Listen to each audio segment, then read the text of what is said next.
Audio test.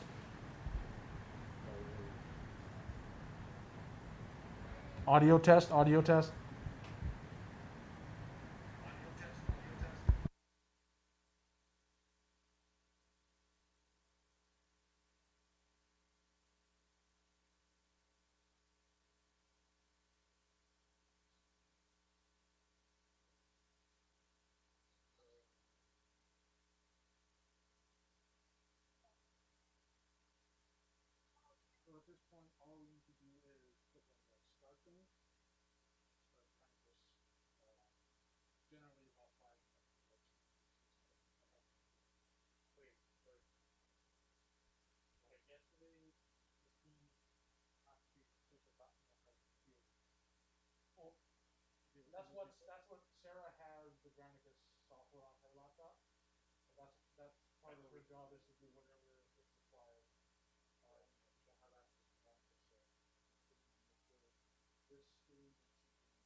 Oh, 77. Who took the Cowboys? Is that, who was that, Harvey Martin? Tyron Smith. Oh, yeah, he took it from Wayne Lady. He was awesome. Now he's hurt all the time. You a Cowboy fan? Me too. My condolences to you as well. your high tech. Exactly. Well, we can go for it now.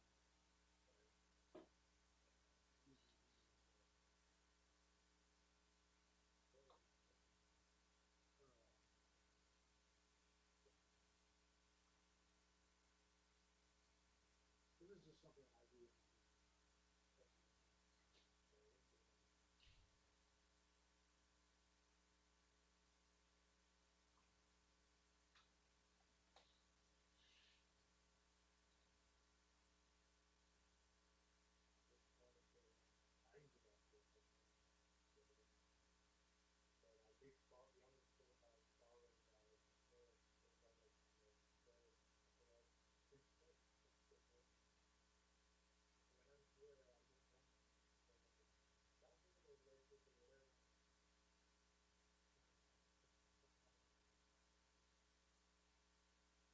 Tell you which favorite way to there for turning carbon. Yeah, I grew up in Japan. So we would come over here, you know, a lot to see family, you know, on my dad's side, you know, my family. So, like a real popular holiday, we would always come over here for Thanksgiving. It's two teams of the NFL that play every Thanksgiving, Cowboys and the Lions. Okay? So every time I'm here, Cowboys are playing. I like blues, so like that's the only team I would see all the time, right? So like once I moved over here, a lot of you know friends I made that played football. I played football in high school, so I was like, well, I know the Cowboys. There's one thing that I don't know what's up with since I'm from there, it's only now too, it's a little bit similar to that. Because of the separate. I'm supposed to do something about that, right? Right? Okay, what is it? Yeah, they get to basketball. And now we have two football teams. We didn't have any for a long time. We have two baseball teams, Anaheim. Well, it used to be Anaheim Angels, but then like I guess Anaheim's not popular enough, so they changed to LA, even though they're still Anaheim. But in Boston, they're not good. LA's a big market, so if your team is part of that big market, you make more money.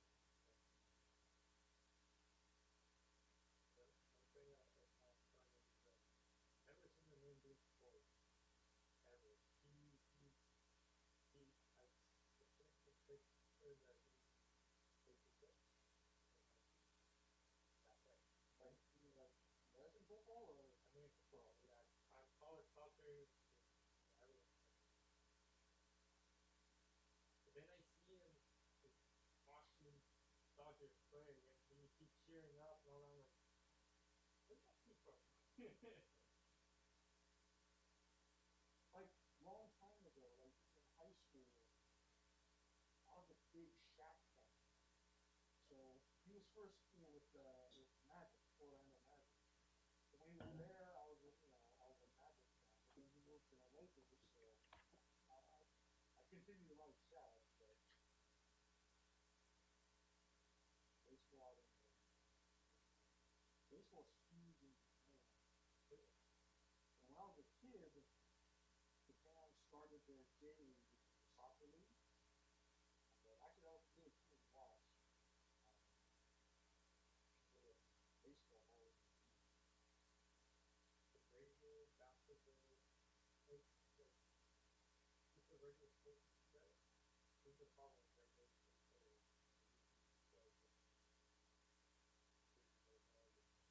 They're the ones that follow that. But they're not like Oh yeah. Well, I read a statistic. If you're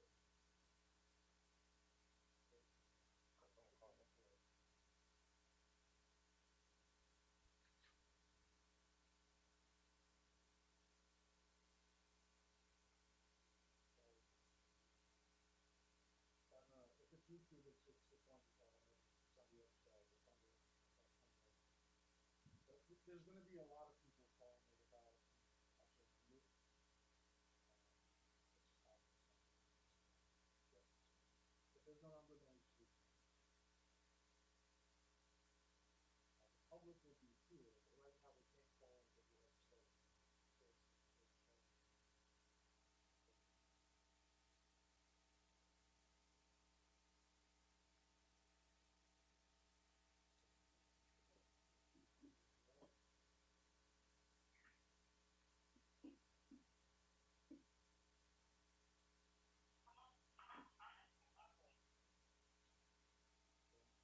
Hello.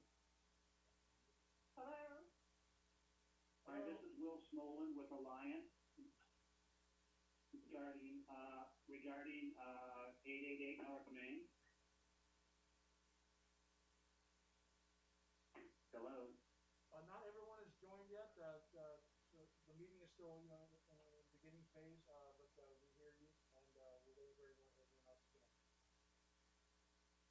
Hello, this is John Funk from the City Attorney's Office, just joining you. Hi, John. This is John from IT department. Hi, John. Good afternoon to you. Good afternoon.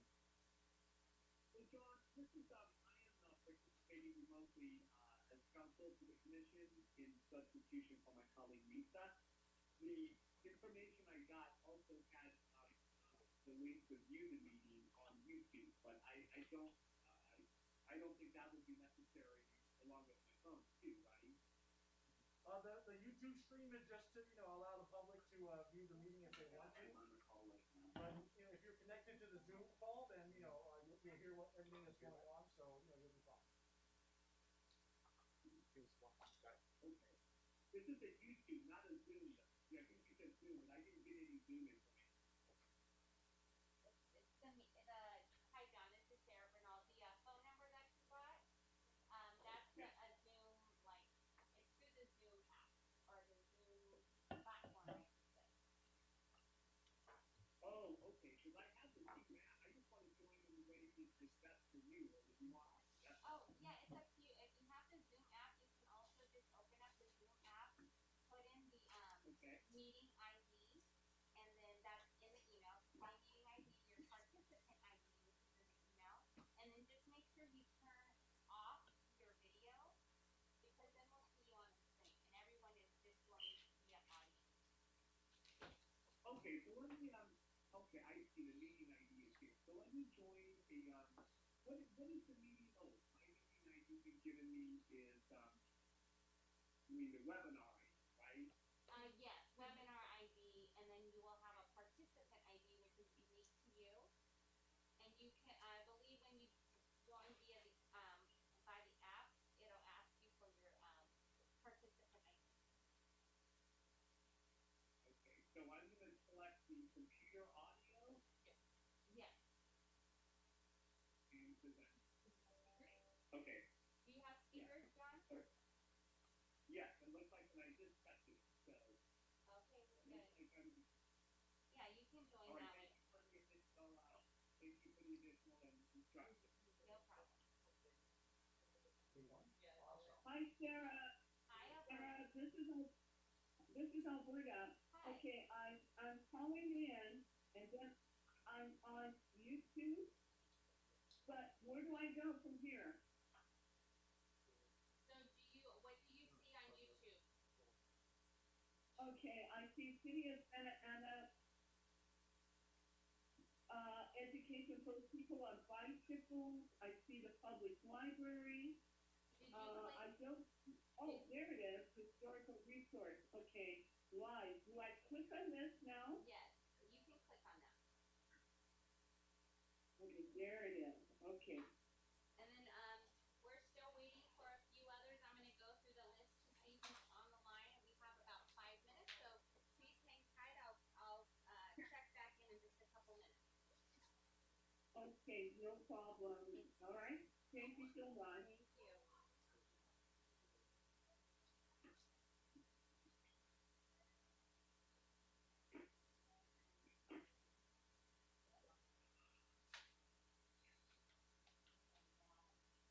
Oh my god, I was like, and then like there was so many like urgent like requests Oh, that's in the last like awesome. hour. I was like, oh my god.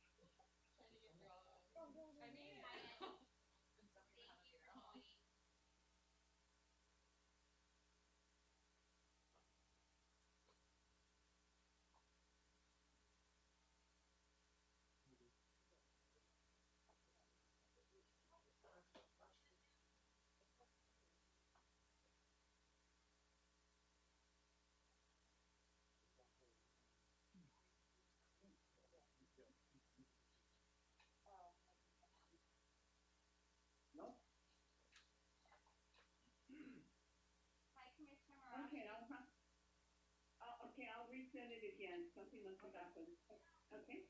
Oh, can you make me a comment? Hi, Alberta, hi, Tina, how you doing?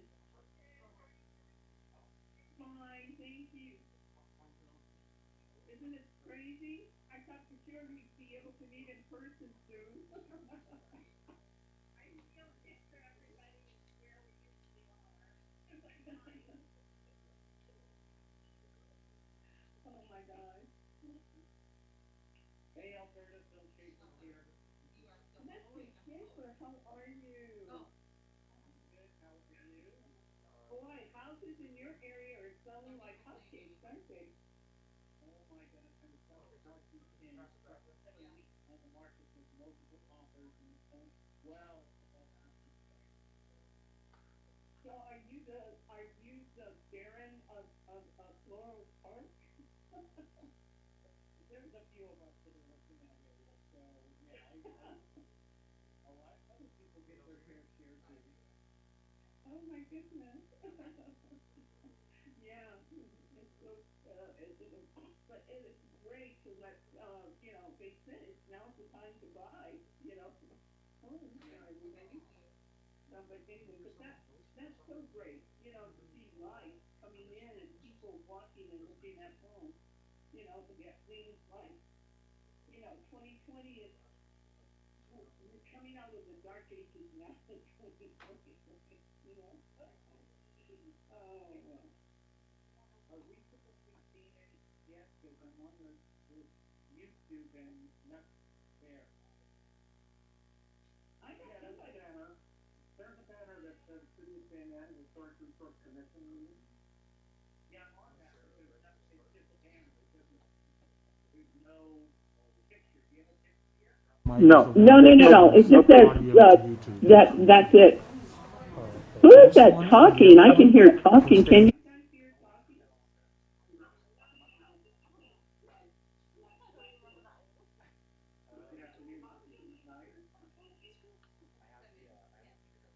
Alberta, I think we need to turn down your computer speaker. I need to turn down my computer speaker. Okay, well. Okay, so let me.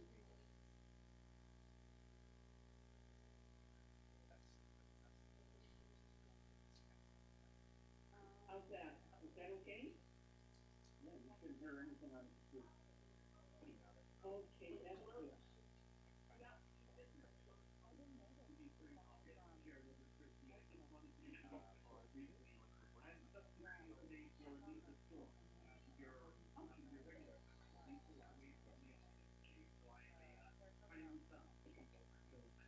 Oh my goodness. All right, I'm sorry, it's John?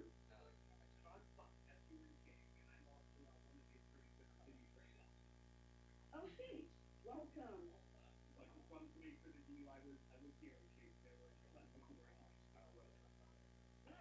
You're gonna have a good time.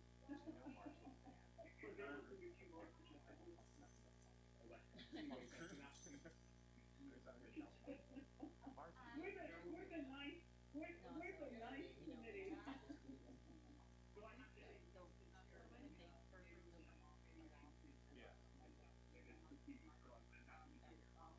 Oh, great.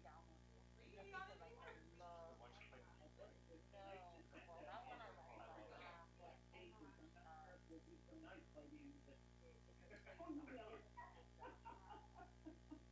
At least we're at home and people can't see us, but, we got comfortable clothes and we can have a drink or two and nobody knows, right? That'll make us mellow, right?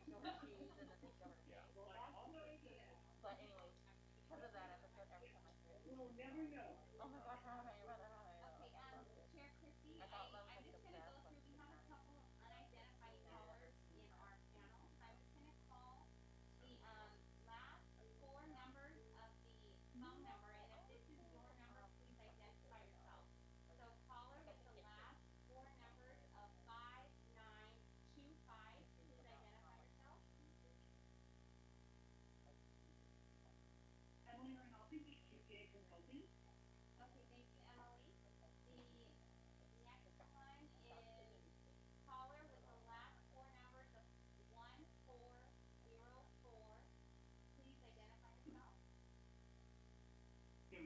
from 1805 Main Street. Thank you, Tim. Okay, next caller. Last four numbers, 8943. Please identify yourself. Yes, good afternoon, my name is Mo Smolin, Snoln, and I am eager to be 888. Okay, thank you, Will Smolin. Thank you. You're welcome. And Chair, Christie, it looks like I have another caller with the last four numbers, 4455. Oh, that's, Commissioner Rush, yes. It's me, Tim Rush. Okay, we have you here, thank you. We'll add you, so let's have Vice Chair Rush. And then Chair Christie, just to let you know, Commissioner Rivera did, call to say he will be running, a little late to this meeting. He should be on around 5 o'clock. And Commissioner Pena Sarmiento, are you on the line?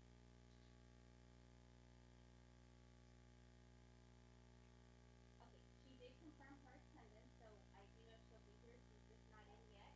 Chair Christie, we do have enough, commissioners online now to begin the meeting if you'd like, or we can wait a couple minutes, it's up to you. And I'm sorry, Ms. Murnell, but you have one more. My name is Jeff Lene, and Paul Sanford for 936 West River Lane. Yes, we have you identified by your phone number already, thank you, Paul. Wonderful. Thank you. Sarah, this is me. Can you hear me? Yes. Thank you. Good afternoon, Okay. Chair Christie, Commissioner. Hi, who's this? Good time. Oh, hi, man. How are you? Oh,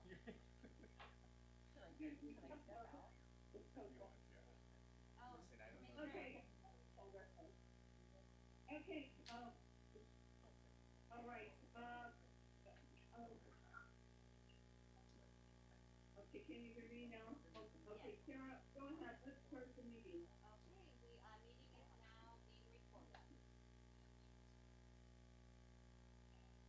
Okay, I would like to call the special meeting of the October 29, 2020 to order of the Historic Resource Commission. We have, do we have a flag that we can, and we could, Commissioner Morachi, would you lead us in the flag? Yes. Can you see the flag, sir? All we have is the banner, that's it. Pull the flag out of the, Chair Christie, we have our room set up in a way that we are unable to access the flag. Oh, let's see if we can pull it out. Just 1 second. Hi, guys.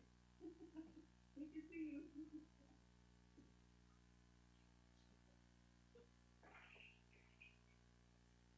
All right, you ready to begin? Place your Yeah, hand on the right, place your right hand over your heart, and after me, I pledge allegiance to the flag of the United States of America. And to the republic for which it stands, one nation, under God, indivisible, with liberty and justice for all.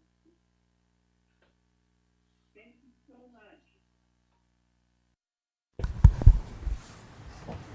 Thank you so much, Commissioner Morachi. Most of the time they don't.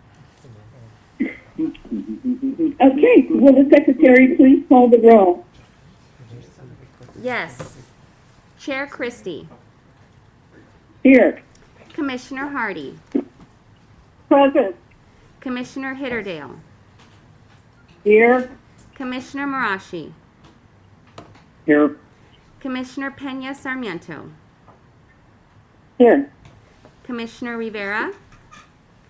Vice Chair Rush. The other thing I do is I kind of keep an eye on Here. Commissioner Schaefer. sometimes someone will Here. forget Chair, you that have they're quorum. muted, and like a lot of noise will start. If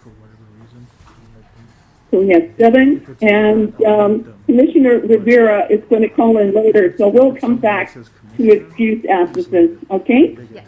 I now invite the Commission Secretary to describe the way the public can address this virtual meeting. Thank you, Chair. This meeting is being live streamed via YouTube at www.youtube.com/City of Santa Ana Video/live and to our website at www.santa-ana.org/cc/city-meetings. While the meeting is in progress, the public may provide a comment by phone. To comment by phone, please dial 1-669-900-9128. Enter meeting ID 315-965-149 followed by pound. When prompted for a participant ID, just enter pound. When the item that you would like to comment on is being discussed, please dial *9. When the comment period is open, I will call on you by the last 3 numbers listed on the caller ID.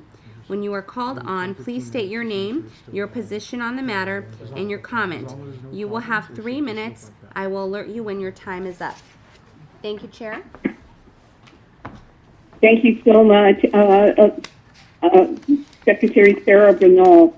Okay, we have public comments on non-agendized items. These are the ones that are not on the agenda for tonight's meeting. Is there any public comment?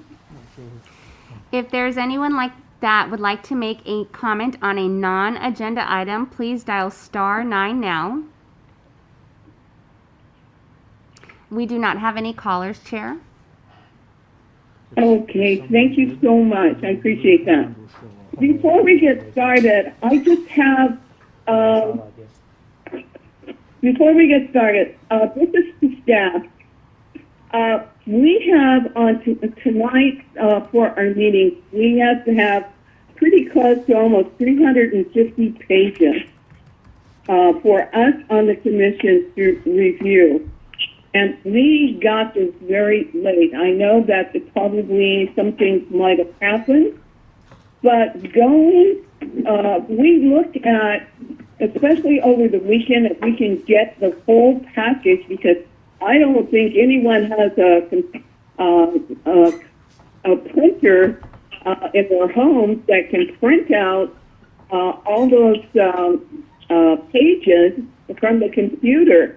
And that's a tremendous expense.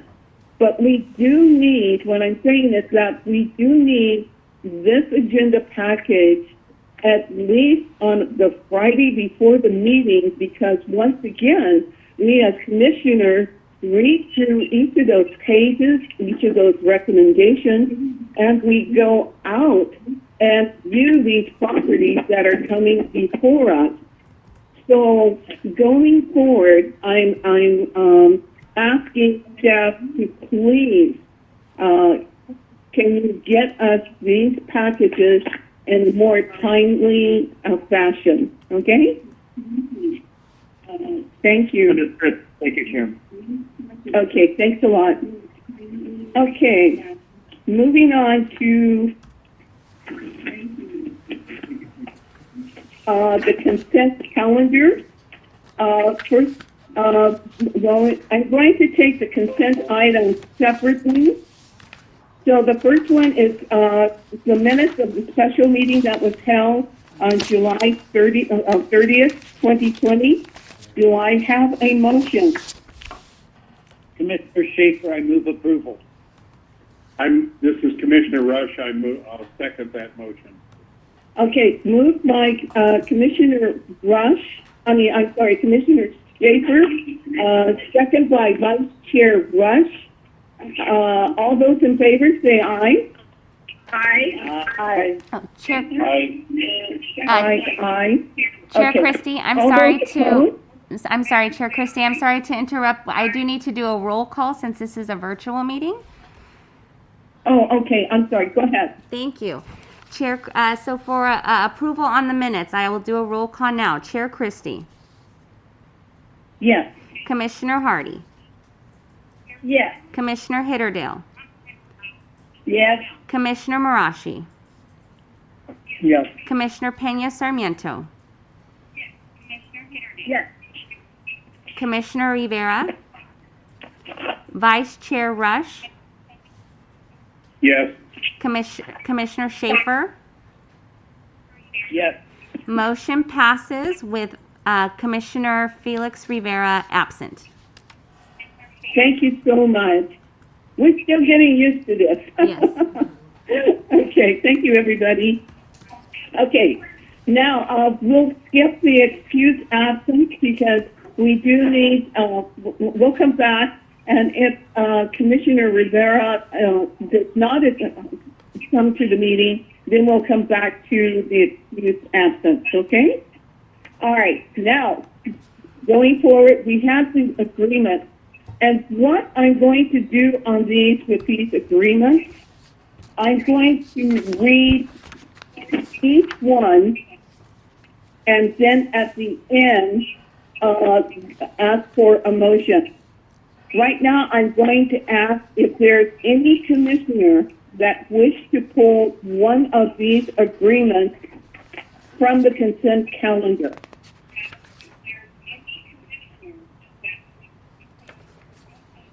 For discussion.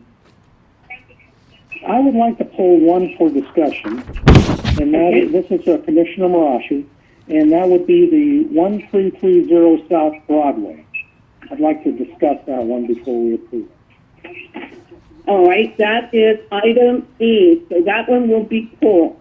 Anyone else for discussion? Okay, then we'll move forward. Okay, the first one is item C, the Historic Property Preservation Agreement number 2020-16 Mill S for property located at 2214 North Heliotrope Drive. That is with Ryan Bruce and Amy Bruce. Okay. Anyone in the audience wish to speak to this one? If you'd like to speak, please go ahead now. They'll be here on this. No? Okay, then we're moving. Item G, Historic Property Preservation Agreement number 2020-17 Mills Act for property located at 888 North Main Street. This is agreement between with the 888 Tower Apartments LLC. If anybody wishes to speak to that one on the line. Yes, hello. My name is Will Smolin. I've already registered with you. I'm associated with the current building owner of this project. And if this is on the consent calendar, then I will have nothing more to say. But I was advised earlier today that it might be pulled off the consent calendar. And if I'm mistaken in that, then I don't really think I need to speak. If someone could comment on that, I'd appreciate it. No, it's not full. Item D is not full. It's just only, it's going, we're putting it into a motion for approval, okay? Thank you very much. Sorry for the misunderstanding, okay? Thank you very much. Item F, Historic Property Preservation Agreement number 2020-14 Mills Act for the property located at 2606 North Flower Street. This is an agreement with Elliot, is it Costa-Boom, and Carol Yvette Costa-Boom. Anyone wish to speak to that? On the mic. If you'd like to speak, please do so now.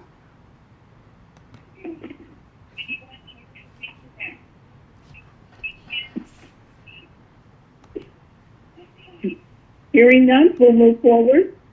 We go to item G, Historic Property Preservation Agreement number 2020-04 Mills Act for property located at 2526 North Santiago Street. Agreement between Jeffrey M. Black and Joni L. Black. Does anybody on the line wish to speak to this one? Yes, hi. My name is Jeff Black. My wife and I own the property, and we just wanted to thank you for consideration. We've loved our home for 5 years. We've done a lot of interior restoration and looking forward to doing some outside stuff too, and this will certainly help us. So we just appreciate your time and consideration, so thank you very much. Thank you so much, Mr. Black, for being here and so forth.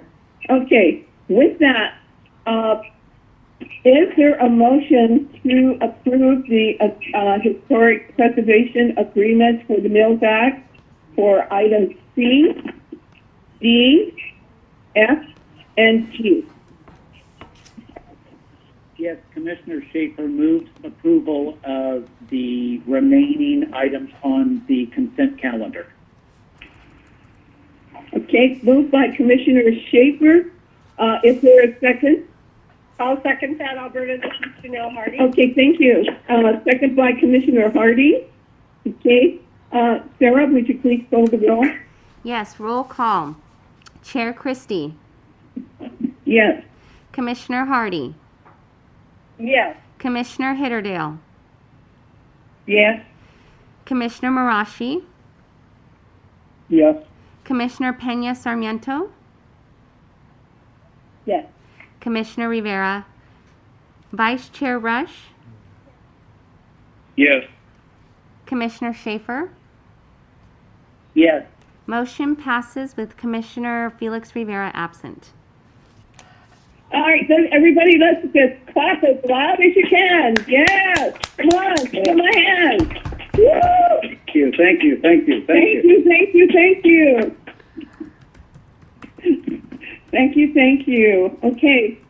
Now, Commissioner Marashi, item number E, Historic Property Preservation Agreement number 2020-01, Mills Act, for property located at 1330 South Broadway. So the reason I wanted to discuss this is if you look at page E12, which is page 67 of the PDF, I think that's a newer photo, and you could see the house is just completely overgrown. And then if you go down and you look at the photo that is on page E19, which is on page 74 of the PDF, I think that is the photo when they put it on the historic registry. We're kind of in between. So I went and visited all the homes and properties today, and I would say we're in between those two photos. The property was bought on July 6th of this year, and I think the new homeowner got it in the condition of the first picture, and he certainly trimmed some of the vines growing up along the side of the walls, and then he's also trimmed the front, and that little bush that's in the front, he's even trimmed that some more.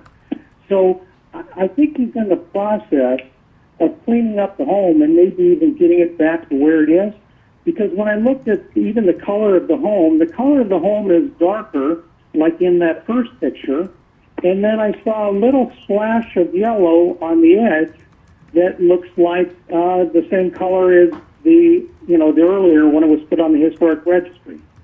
And so I just wanted to have a discussion about that, whether we should maybe hold off until the next meeting to see what the homeowner's done with the house, certainly get a newer picture, and then proceed then. That's just my opinion. Okay. Commissioner, any comments on the suggestion from? This is Commissioner Rush, Vice Chair, and I live just up the street. And this young couple bought this home just a few months ago.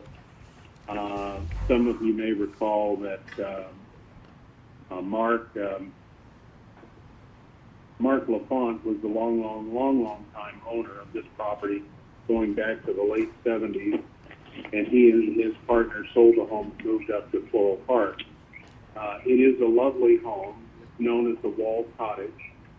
And this picture is not very flattering. The lady that this couple bought the house from, had not really taken terribly good care of it in the couple of years that she lived there. And just based on my observations from other things they're doing, it might be a good idea to update the photos, but I don't have any doubt that they intend to do some great things there to bring it back to its former glory. It's a really a cool house, and it's been very much improved on both the inside and the outside. So those are my comments. Okay, anyone else? Okay, I like, Yes, okay, yes. go ahead. Chair Christie, this is Larry Hitterdale. I think Hi, Larry. hello. One concern, if we delayed it to another meeting, then it would not be able to be approved by the end of the year, and so for purposes of the tax consideration, it would be a delay of a year, I think. So, with given what Vice Chair Rush has to say about his confidence in the homeowners, I think it would be better to go ahead and approve it today. Absolutely. By any chance, is the homeowner on the line?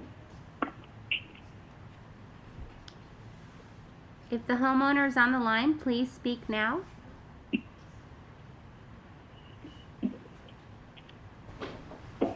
If I may add, this is Jill Arabi, case planner. The homeowner did notify me when I did the inspection that the reason the landscaping around the building is the way that it looks as page E19 shows is that when they tented the home, the ivy and the landscaping on the home was affected, which kind of killed it off. However, since that tent was put up for pest control, the ivy has actually started growing back significantly, and they anticipate it to get back to the glory that you see on page E12 when it was added on the list. So I do not believe they intend to have it in the condition that as it is currently. They are pursuing it back to when it looked with the storybook look, if that clarifies anything. I'm confused.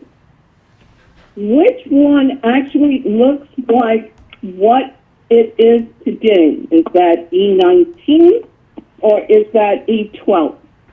E12 was when it was added back in 2000. What year was that? 2003. So that is an older picture. On E19, that was taken recently, as far as about a month ago.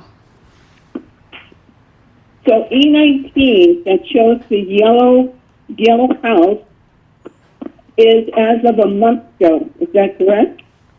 That is correct, Chair. Commissioner Marashi, is this the color of the house that you saw? Is this the condition? You know, again, I saw like a splash of the yellow on the left side of that picture in E19, but the rest of it was a darker color. So I'm sorry that I got the two photos confused. It certainly is in between the two. I didn't realize that the E12 was the one that was when it was put on the registry. And I also completely agree with, Commissioner Hitterdale. It is certainly good for them to have the Mills Act so they can take the money and put it towards the house. I completely agree and would buy into that whole. I just didn't realize we're going to try to get the house looking like photo E12.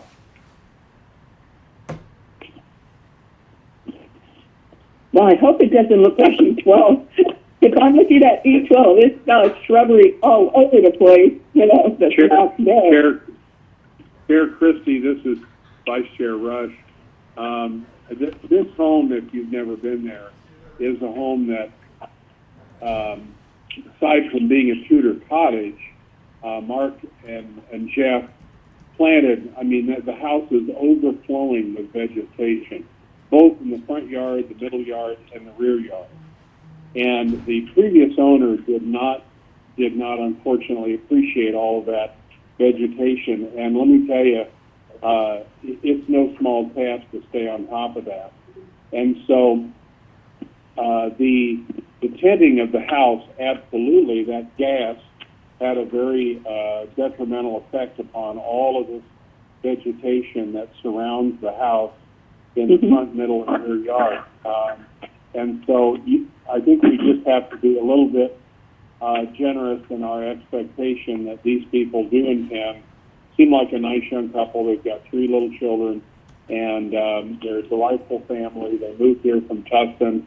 He's an attorney. I think she's a school teacher, and they love the house, and they want to bring it to its beyond its former glory. So I know that's all could be viewed as a lot of puffery, but we've been more generous to other people in the past. So these folks want to get it on the register, and it would make a huge difference financially for them. So I certainly would hope that we would vote to encourage them to do that. Okay, I think that the good compromise is that, okay, if you go forward, we want staff to monitor this, because once again, Commissioner, you're looking at your standards for being placed on the historic register and with the Mills Act. And we do want people to follow through. And then we also need to update on what it really is, what their efforts are in restoring that. So if there is a motion, I would like to make the motion that, okay, we approve it, but staff to monitor to make sure that the Mills Act is followed, through with the improvement of the property. In addition, that we also update the pictures that will go onto the register to what those efforts have been. I'd like to Looking make for that a motion, second. Chair Christie. I'd like to make that motion or second it, whatever's appropriate. Okay, I can make it in a second. So the motion is that we go through, follow through by granting the Mills Act to, I lost my paper, Historic Property Preservation Agreement number 2020-01, Mills Act, for property located at 1330 South Broadway, between Jeffrey, is it Belide, and that staff monitor the improvement so it gets back to the conditions, and then also to update the picture. So that's the motion. It was moved by me and seconded by Commissioner Rush. Roll call, please, Sarah. Okay, roll call vote. Chair Christie. Yes. Commissioner Hardy. Yes. Commissioner Hitterdale. Yes. Commissioner Marashi. Yes. Commissioner Pena Sarmiento. Yes. Commissioner Rivera. Vice Chair Rush. Yes. Commissioner Schaefer. Yes. Motion passes with Commissioner Felix Rivera absent. All right, let's give them applause. Come on, guys. Yes, congratulations. Okay. Moving forward, communications disclosure. Commissioners, any disclosures besides myself? Chair Christie, I have a couple. This is Go ahead, Vice Chair Rush. This is Vice Chair Rush. I Yeah. had conversations with Scott Osland, who is the owner of the Spurgeon Building, and also Mike Hara, president or owner of Caribou Industries. In the last 30 days, I've had several conversations with both. Okay, anyone else? I did. I had a beautiful conversation with, where's my notes? It was on Riverside. Riverside. Is it John? Well, anyway, on not Louise, where is it? I'm sorry. Oh, 936 West River Lane. I had a wonderful conversation with, I think it's John, right? Freeman, and so forth. But yeah, that's my disclosure. And I just drove by all the other homes.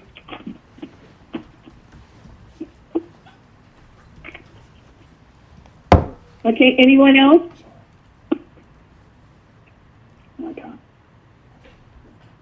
Okay, moving forward, administrative matters. Okay, ad hoc committee recommendation for 2020 City of Santa Ana Historic Resource Preservation Award winners. Let's give Commissioner Hibberdale and Commissioner Sarmiento a great hand. Come on, everybody. They did an excellent job. Come on. Woo! Thank you. Okay, who wants to speak? Well, I just did this, Commissioner Sarmiento. I just had 3 observations of this experience, and thank you so much for nominating me. It was, since we haven't had that many, Mills Act applications in the past, and we've kind of been challenged as a city to get the word out to our, general community and even to our development community. Some of, the submissions were a bit thin this year, so we only have these 2 recommendations. But I do have, for the future, we might want to consider establishing some kind of an annual event where, like in San Diego, they have something called Orchids and Onions that addresses, kind of really good examples of adaptive reuse, of historic restoration, of these kinds of things. They could be historically oriented, but it'd be a good time to kind of invite members from our, like Mills Act property holders, maybe members of the development community, so that they know that we recognize the categories that are on the award form, for like historic infill, not just for restoring a residential home, there's also commercial recognition. So it would be good to have some kind of, maybe at the Bowers, some little tea, and this way we can start to build recognition that we are a historic city and that we want to encourage developers and individual property holding residents to strive to do really high quality restoration and preservation work on their properties, on their parcels, and then submit them to us. I think it would start to build a good network that encourages historic preservation.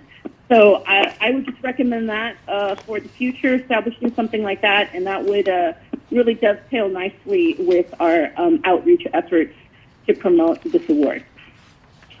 Would you like to speak on the Restoration Award, and then Commissioner Hibberdale, would you speak on the Rehabilitation Award? Who won those? Commissioner Sarmiento. Yes, I don't have these 2 properties in front of us, but I do. One that really stood out was the property that was the old Pacific Electric station up by Garfield School, and that was really an outstanding project that was, led by the school district. I think it's fabulous that we were able to really save not just save that building, but actually transform it into a really robust community space. You know, folks can rent the space. There's accommodations for events, event rentals for community meetings, and I think that definitely that's going to be a huge asset for Central Santa Ana for generations to come. Our former commissioner, Isidro Ramos, worked on that project along with the this one was the winner is the Santa Ana Unified School District. They're the ones that did the restoration of that building, and what she told that the school district, she recommended that they put a bronze plaque that both in English and Spanish about the history of the Pacific Electric Substation number 14, so that community would have some knowledge of exactly the importance of that building and the restoration. So I thought that was tremendous. I know that Commissioner Hardy and I worked on that nomination. Commissioner Hardy, would you mind talking about this one? Well, I think it's very exciting, and I have a feeling early on that Rob Richardson really made sure that this building was not demolished and was situated in a way that eventually it could go through this restoration, and I was extremely impressed. And it's a wonderful, wonderful site, and I encourage everybody to just go and take a look for themselves. Absolutely, it is wonderful. I phoned Assistant Superintendent Orrin Williams yesterday and congratulated the school district, and they're going to work. We can't do it in person so far because of this. They're going to work with the school district to have the commission come down, present the award at the Pacific Electric substation. That's what they want us to do. So they're working on that, and they're very excited that they were able to work in partnership with the city to preserve part of our historic legacy that the city of Santa Ana has. So that's great. Commissioner Hitherdale, would you talk about the Taylor Oldsby House?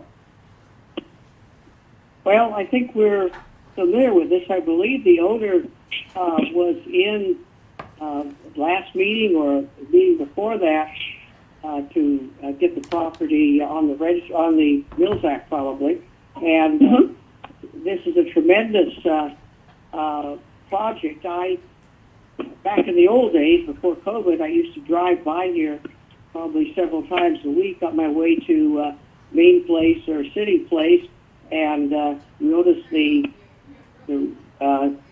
rehabilitation going on. They've certainly done a great deal of work in terms of the effort and the thought, and also, of course, the expense involved. So it's certainly a well-deserved award. Very good. And the award winner is Marnie Schnabel. Is that how you pronounce it? That's Miss Marnie Schnabel, I think. Schnabel. Yeah, I think. Right. I think she spoke to us. Okay. Very good. It's very good for the rehabilitation award. Right. Tremendous. So, Commissioner Sarmiento, would you mind making the motion for both awards and the winners? And Commissioner Hitherdale, would you mind seconding that? Thank you. So this is Commissioner Sarmiento, and I make a motion to approve the two prospective awardees for this year's Restoration Awards. Yes, Which this is, this is Larry Hitterdale, and I will second that motion. For the award, for the restoration award, do you want to add Pacific Electric Substation number 14, Winter Santa Ana Unified School District, and rehabilitation award, the Taylor Oldby House, winner Marnie Schnabel. Is that how you want the motion to read? Yes, that would be great. Thank you. Commissioner Hibberdale, do you second that? Yes, I do. Yes, I do. Okay. Secretary, Sarah, would you mind taking a vote? Yes, roll call vote. Chair Christie, Yes. Commissioner Hardy, Yes. Commissioner Hitterdale, Yes. Commissioner Marashi, Yes. Commissioner Pena Sarmiento, Yes. Commissioner Rivera, Vice Chair Rush, Yes. Commissioner Schaefer.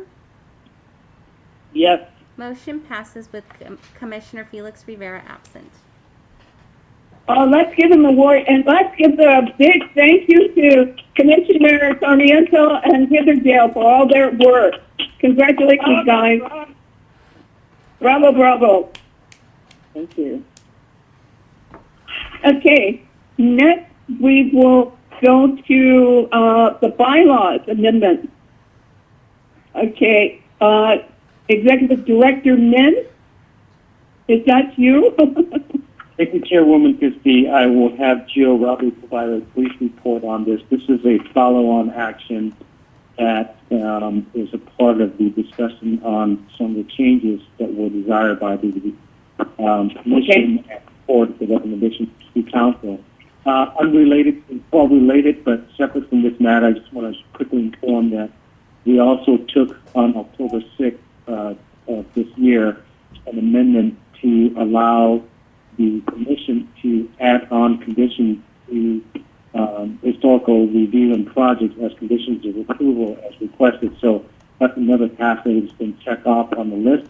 And this is also another task. So Jill, if you can please provide a brief staff report on this. Thank you. Yes, this item before you is a recommendation in accordance with Historic Resources Commission's request early this year to basically modify and update the code as well as the bylaws to allow more frequent meetings for the commission to discuss more projects in a timely fashion. So in September, the City Council actually adopted an amendment to the code which allowed the respective commissions to set out meeting dates and times based on their own bylaws. So this is, again, a follow-up to that amendment, which the action before you is to adopt a resolution amending Section 1A of the Historic Resources Commission bylaws to allow bi-monthly meetings instead of what was previously quarterly meetings. So you would have meetings on the first Thursday starting next year in January, March, May, July, September, and November. This concludes staff's update.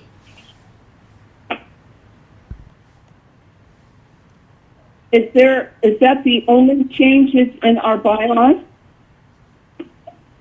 Yes. Very good. Thank you. Commissioners, do you have any questions of staff?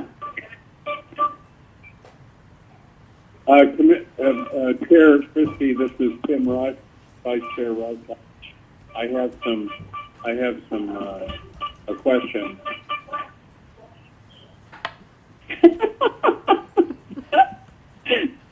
As you can tell, I'm sitting on my front porch. My question is, and maybe this is covered elsewhere and I've overlooked it, but it was my understanding that we were going to be given the latitude to request of applicants certain things from time to time. As an example, we had some time ago relative to the building at It's the same person. What? relative to the building at 888 North Main, which was again on our agenda tonight, we had made the gentle suggestion It's the same that person. the applicant install in the lobby Same a person. plaque that would That's recognize his background. the architect and the architecture and the style and so forth as to why it would be historic and why it was on the register.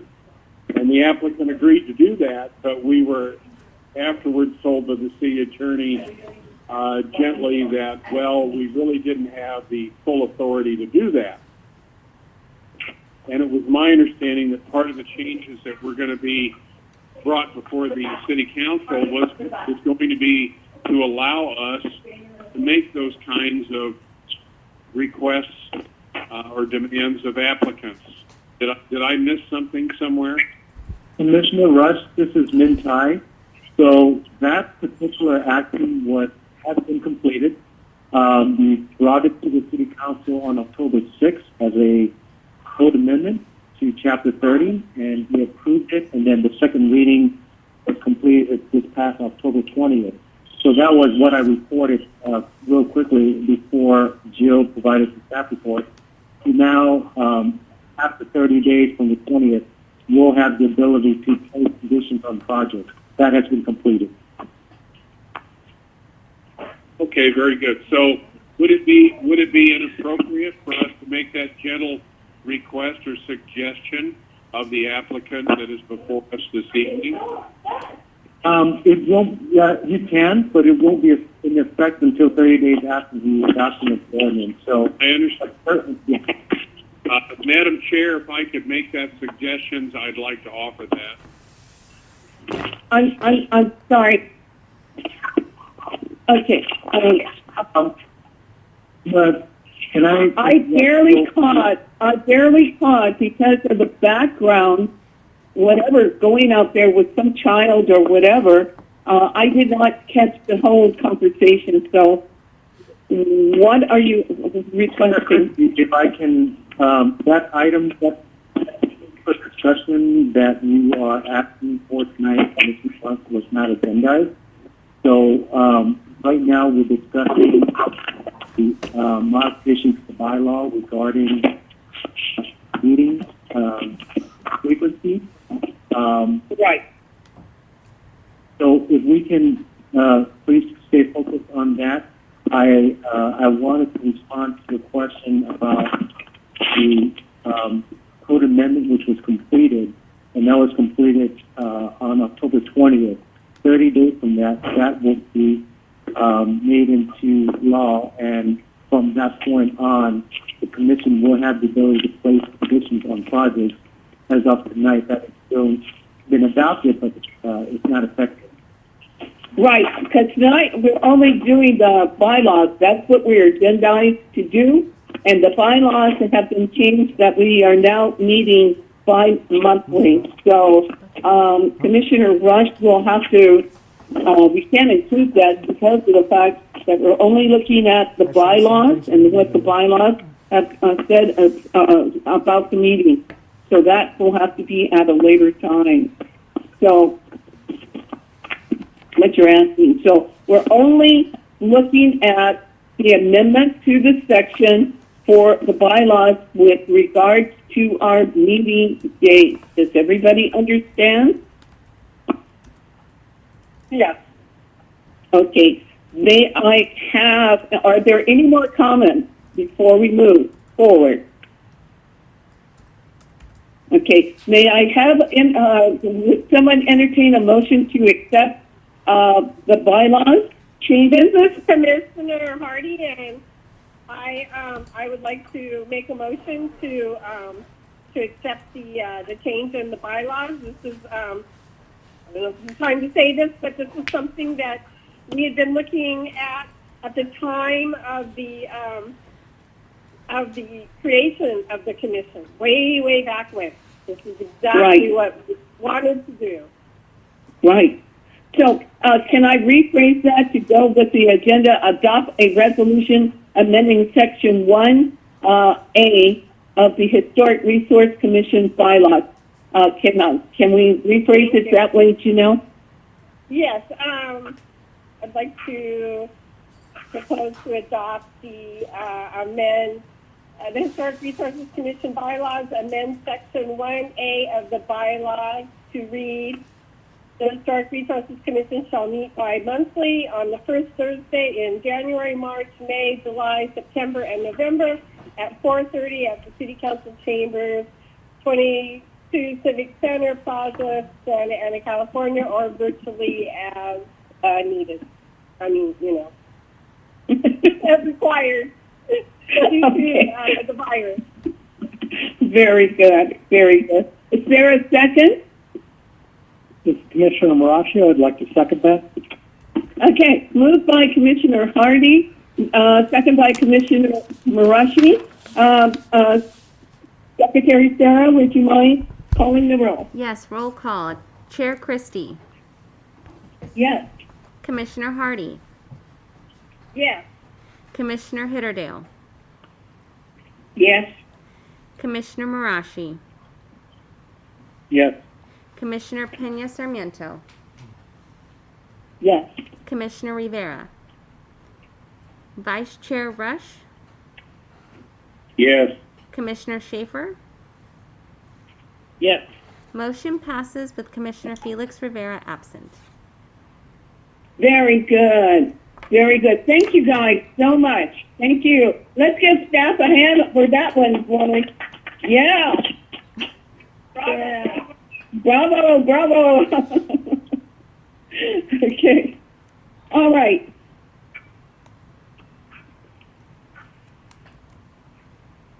Absences. Now we're going to move on to public hearing. Okay, and I got to read this. I hope you can hear me. Please note, the formal action by the Historic Resource Commission shall become effective after a 10-day appeal period, unless the City Council holds a public hearing on the matter. Then the formal action will become effective on the day following the hearing and decision by the City Council. An appeal from the decision or requirements of the Commission must be filed with the clerk of the council and a copy sent to the planning department within 10 days of the date of the Commission's action. The appeal may be made by any interested party, individual, or group. Okay, public hearing protocol. I will now review the process for the public hearing so that everyone knows what to expect. A staff will provide a presentation and answer questions from the Commission. B, the public hearing will be open. C, the applicant will be given an opportunity to speak, limited to 15 minutes. D, members of the public will be given the opportunity to comment, limited to 3 minutes. E, the applicant will be given opportunity to respond to comments made by the public, limited to 5 minutes. And F, the public hearing will be closed. Discussion will return to the Commission with formal actions taken to approve, deny, or continue review for the application. Please consider the following suggestions when organizing your comments. A, please state your name and address, which is strictly voluntary. B, state whether you support, oppose, or neutral to the proposal. C, your statement should include all pertinent facts within your knowledge. Okay? Everybody got that, right? Yes. Okay. All right. Here we go. This is the time and place to consider item number 3. Historic Resource Commission application number 2020-10, Historic Register categorization number 2020-9 and historic property located at 920 North Louise Street. Please note, decision on this matter is final unless appealed within 10 calendar days. Before we begin, do any commissioners have anything they wish to disclose with regards to this item? No, that's something new, guys. I don't know.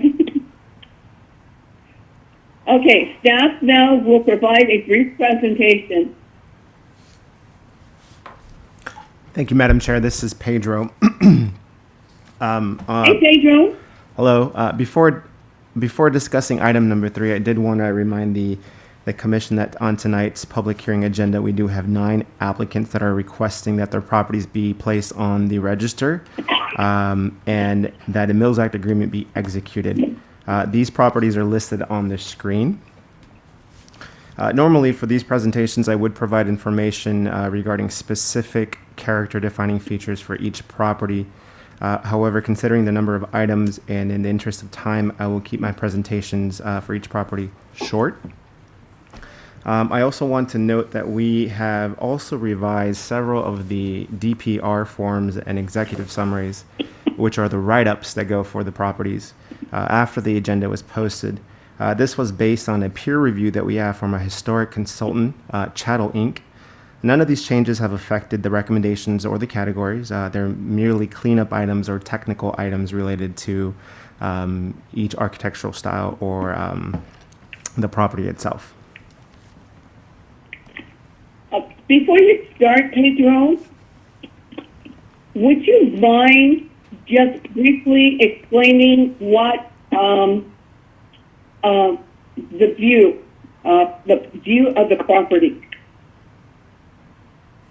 What am I trying to say? You know, the view side of the property.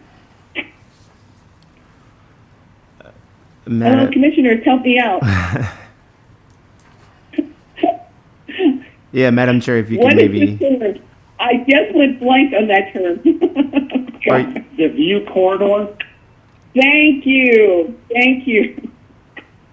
Just to remind the commissioners and for our new commissioner what we mean by the view corridor. Thank you.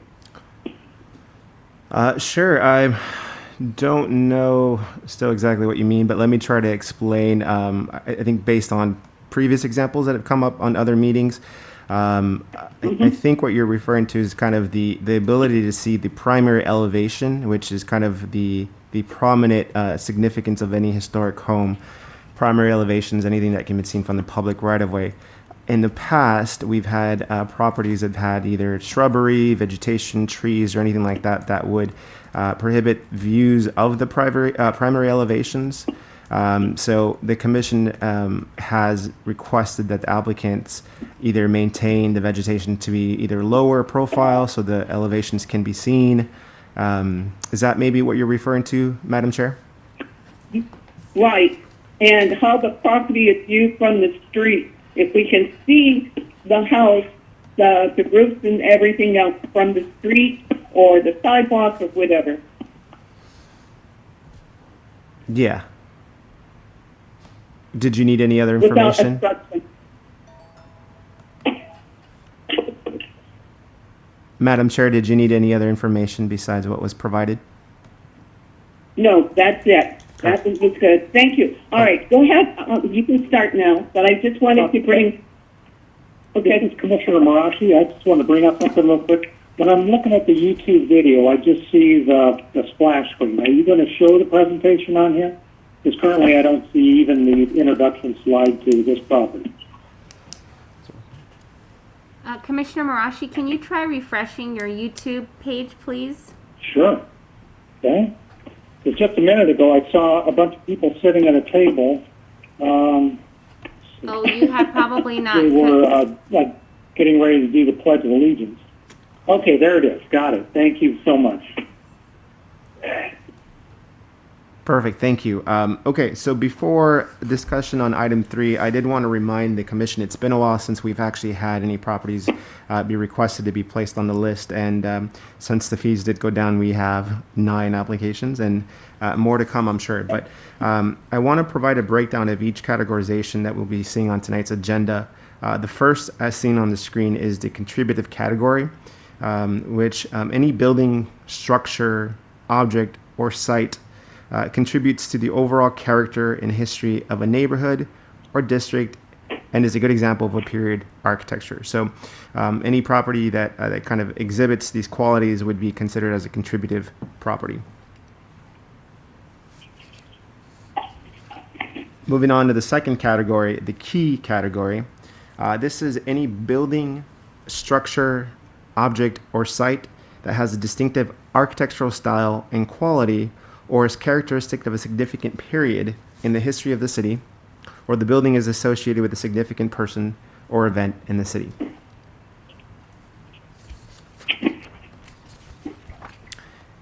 And lastly, the landmark category.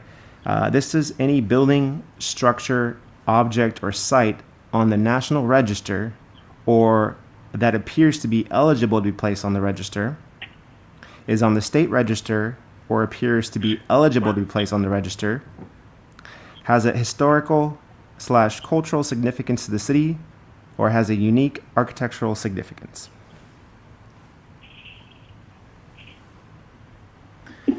So for the first property under consideration, should be on the screen as agenda item 3. It's referred to the Clem Cohentop House, located at 920 North Louise Street within the Washington Square neighborhood. The house is a ranch house constructed in 1936. It is recommended that the property be listed on the register and categorized as key, as an early and very intact example of the ranch house style, and because it has distinctive architectural style and quality, as an example of the pre-World War II ranch house style in Santa Ana. Staff recommends that the Commission adopt a resolution to approve HRCA 2020-10, HRC 2020-09, and recommend City Council authorize HPPA 2020-12, which is the Mills Act. That concludes staff's short presentation on this item. I'd be happy to answer any questions. Okay. Does any commissioner have any questions of staff? This is Commissioner Schaefer. I have a comment more. And it has to do with the photo of the house. It's a bit misleading. The house is a very long ranch-style house with kind of diagonal wings at each end of it, and there are actually 4 of those big palm trees that go across the front of the house. So the photo that we're looking at is sort of taken on an angle, and I think we could have a better picture potentially to show the house. But it's a very unique home, and I'm happy to support it tonight. Okay. Any other questions of the commission to staff? Okay, moving forward. Madam Secretary, have we received any written communication? Yes, 2 letters in support of this matter were received and distributed to the commission. Thank you so much. Okay, the public hearing is now open. Would the applicant like to speak on this matter?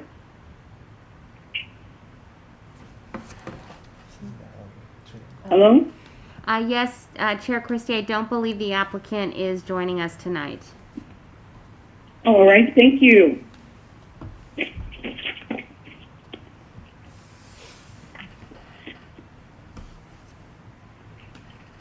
If there are any other callers that would like to speak on this matter, please dial *9 now. We do have one caller. I will call on you by the last 3 numbers of your phone number. Please state your name, your position on the matter, and your comment. You will have 3 minutes to speak, and I will alert you when your time is up. Caller with the last 3 numbers, 233. 2. Please go ahead.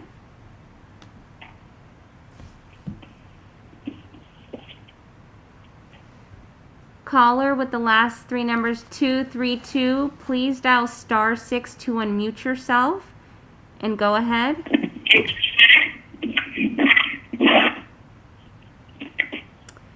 Chair, the person that has their, who's indicated they'd like to speak. Oh, there we go. Caller 232. Hi there, can you hear me now? Yes. Please turn down your speaker on your YouTube. We are receiving feedback.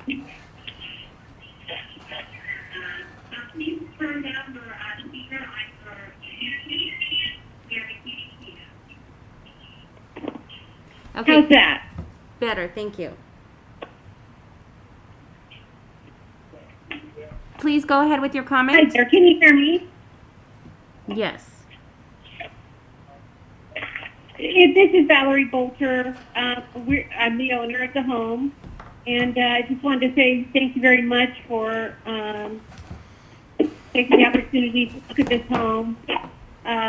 It is a very unique home, and we've loved it for several years now, and just looking forward to hopefully be able to maintain it with the extra funds. And thank you for giving us this opportunity. Thank you so much, Ms. Bolter. Okay. I have a question. This property for staff is listed as the key property. Is that correct? That's correct, Madam Chair. Okay, thank you so much. Just want to make sure. Okay. Any other person from the public wish to speak on this matter? We do not have anyone who has indicated they'd like to speak. Okay, very good. Okay. Then I'm going to declare that the public hearing is now closed. Okay, and I'm going to bring it back to the commission for either final questions of staff or a motion.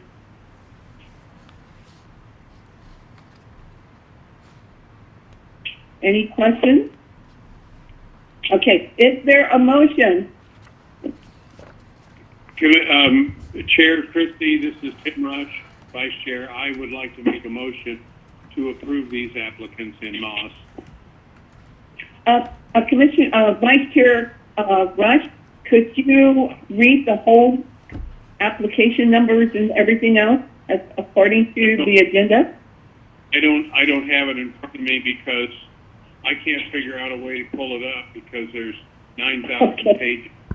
Like you, I am flummoxed on that detail. Oh, all right. I'll read it, and then we'll have you as far as that. Okay. Commissioner Rush. The motion to entertain a motion of Historic Resource Commission application number 2020-10, Historic Register Characterization number 2020-9. Excuse me, Historic Property Presentation Agreement number 2020-12. Okay, so that's moved by Vice Chair Rush. Is there a second? I'll second that. This is Commissioner Hardy. Okay, second by Commissioner Hardy. Okay. Madam Secretary, will you please call the roll? Yes, roll call vote. Chair Christie. Yes. Commissioner Hardy. Yes. Commissioner Hitterdale. Yes. Commissioner Marashi. Yes. Commissioner Pena Sarmiento. Yes. Commissioner Rivera. Vice Chair Rush. Yes. Yes. Commissioner Schaefer. Yes. Motion passes with Commissioner Rivera absent. Congratulations, Valerie, on their home. Let's give her a hand. Woo! Thank you so much. We really appreciate you taking these steps. Okay.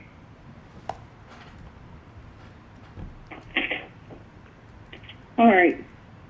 All right, here we go. This is the time and place to consider item number 4, Historic Resource Commission application number 2020-02, Historic Register categorization number 2020-01, and Historic Property Preservation Agreement number 2020-02 for the property located at 936 West River Lane. The staff now will do a brief presentation. Thank you, Madam Chair. The next property for consideration is referred to as the Harold T. Segerstrom House, located on 936 West River Lane within the Jack Fisher Park neighborhood. The Harold T. Segerstrom House is of a French eclectic style house, constructed in 1948. It's recommended that the property be listed on the register and categorized as landmark for its association with the renowned Orange County Segerstrom family, who were agriculturalists, developers, and arts patrons, and for its association with the prominent Santa Ana builder Allison Honer. Additionally, the house has been categorized as landmark for its historical and cultural significance to the city, stemming from the association with the Segerstroms. Staff recommends that the City Council adopt the the Historic Resources Commission adopt a resolution to approve HRCA 2020-02, HRC 2020-01, and recommend City Council authorize HPPA 2020-02. That concludes staff's presentation. I'd be happy to answer your questions at this time. All right, excuse me, everyone. I've got to go back up a couple to go back. Please note, decision on this matter is final unless appealed within 10 days, calendar days. And before we begin, do any commissioners have anything they wish to disclose with regards to this item? Chair Christie, I had a wonderful conversation with the owner, Paul Sanford, on last Sunday, and it was a delightful, and the house is magnificent. That's all I got to say. Okay. Anyone else? Chair Christie, this is Vice Chair Tim Rush. This house is significant, of course, not just because of who built it, but because for who it was built for. And Harold was of course, a brother to Henry, and Henry, while he was more prolific, Henry in his own right was, or Harold in his own right was certainly profound in what he contributed, and his family continues to contribute. They are major benefactors to the Orange County High School of the Arts and many other arts organizations in Orange County. It is interesting, this style of architecture that emerged by Allison Honer in the late 40s, which was rather avant-garde of the time. Anyway, it's certainly something that should be noted as a landmark in the Fisher Park neighborhood, which has a variety of eclectic styles in that neighborhood. So, thank you so much. Thank you, Vice Chair Rush. I'd just like to say that, yes, when I was on the City Council, and I met, of course, Henry, but at the funeral for Renee Segerstrom, everybody forget about Henry's wife, Renee. I also met Harold. And on this, they were saying that both of them, how much the Segerstrom family, especially Renee, loved Santa Ana. It was their pride and joy to be, lived in Santa Ana. and help Santa Ana in its growth. So that just goes to the character of the entire family, but they really, really love Santa Ana. So I think the youth commissioner should be aware of that. Okay? All right. Does the commissioner have, any other commissioner have questions of staff? Madam Secretary, have we received any written communication? No written communication received. Okay, then the public hearing is now open. Would the applicant like to speak to the matter? Yes, Madam Chairperson, I would. This is Paul Stanford. Hi, Paul. I enjoyed our conversation.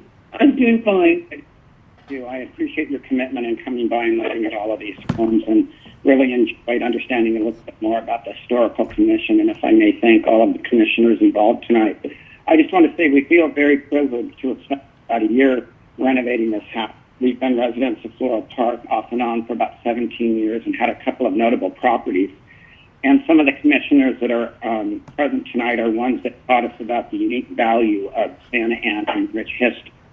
And as such, when this property came available, we moved back in the neighborhood, planned kind of a painstaking remodel where we took everything sandblasted down to original metal windows, primed, and have really tried to do a very good job of bringing it back to its original charm and character and such, not only for us to enjoy, but for the city of Santa Ana with its rich history in Fisher Park and Greater Floral Park, but also the effect of the Seeger family. So we really appreciate the consideration.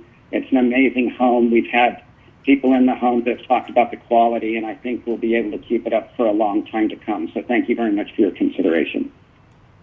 Thank you, Paul. Is there any other comments or people wish to speak to this item? If there's anyone that would like to speak on this matter, please dial *9 now. Chair, we do not have any callers. Okay. Very good. Then I now declare the public hearing is now closed, and I will bring it back to the commission for any final questions of staff or a motion.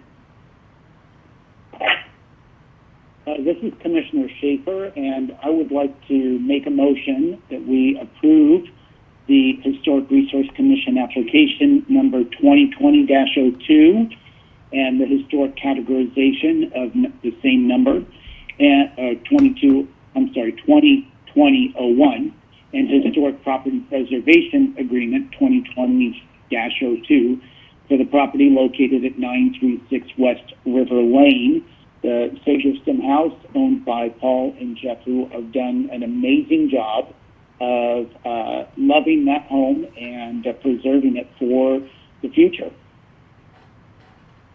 Okay, moved by Commissioner Schaefer. Is there a second?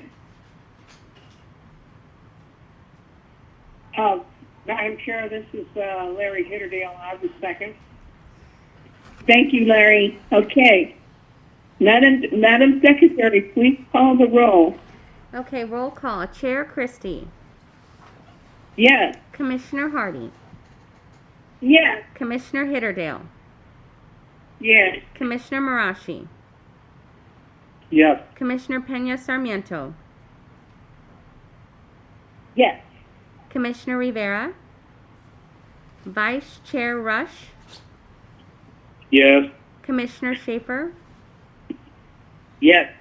Motion passes with Commissioner Rivera absent. All right. Congratulations, guys. Woo! Thank you very much. Thank you so much.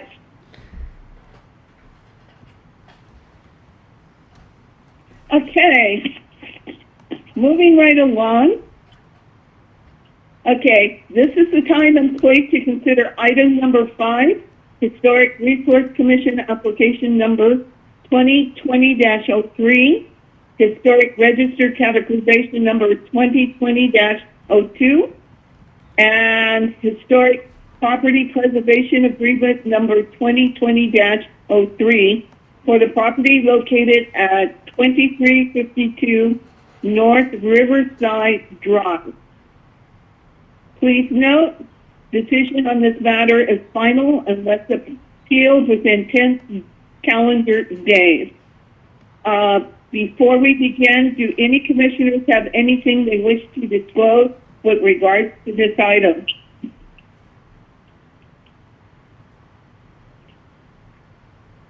Okay, then staff will now provide a brief presentation.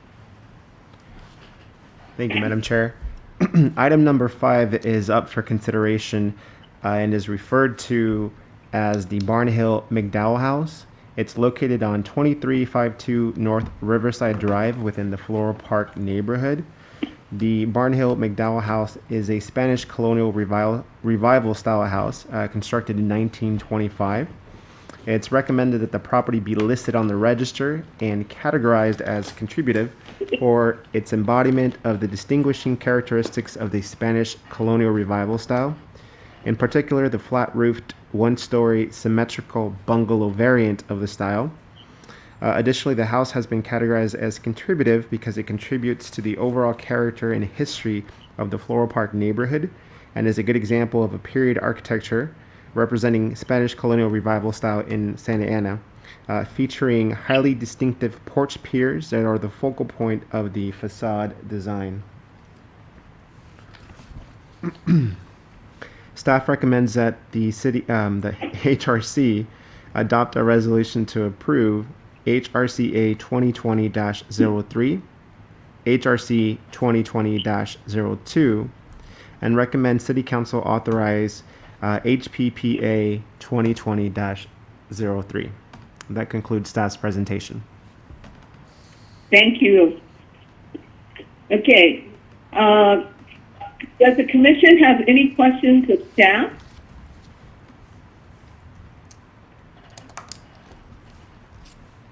Okay.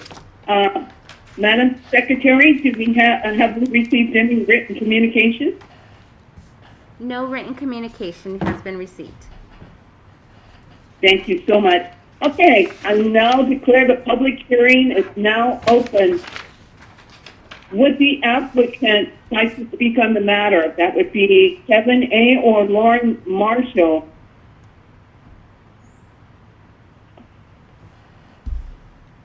Applicant, if Or you're anyone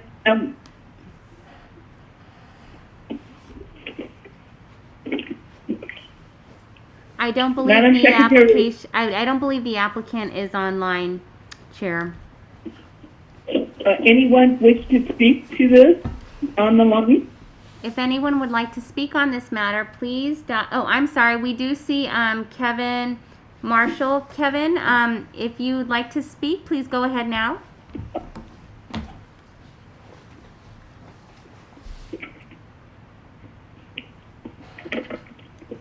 I do see him on the line, and he is unmuted. I'm not sure why he is not able to speak at this moment.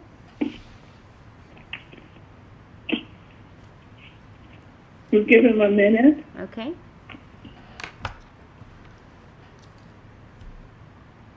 Kevin, are you there?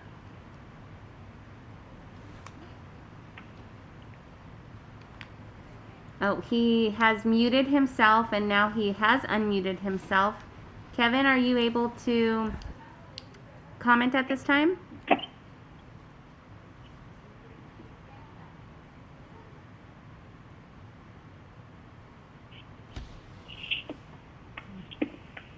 He muted himself again. Chair, he's on the line. I'm not certain why he's unable to comment at this time. Give him one more minute. Okay. Kevin?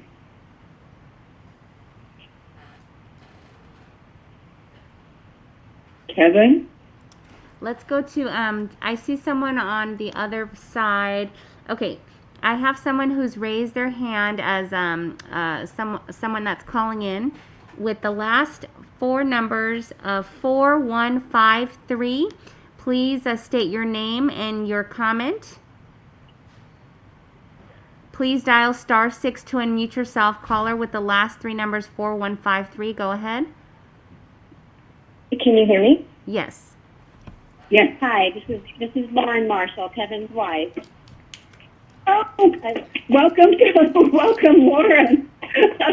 Thank you. I'm not sure what difficulties he's having because my husband's definitely the tech guru in our house, and so I'm not sure what's going on there. But we just want to say thank you for your consideration. We love Floral Park. We have been here just about 4.5 years when we purchased our house, and there's such a sense of community among the residents, and we just enjoy downtown Santa Ana, and it's just such a privilege and an honor to say that you're a part of a historic city, and we just appreciate your consideration.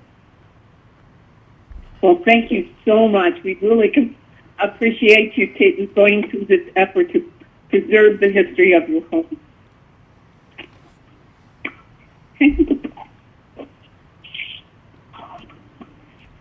Okay. And there are no other callers. Chair. Madam Secretary, where are we, Madam Secretary? Yes, there are no other callers, Chair. Okay, thank you. I now declare the public hearing is now closed. I will bring it back to the commission for a final comments or a recommendation or a motion.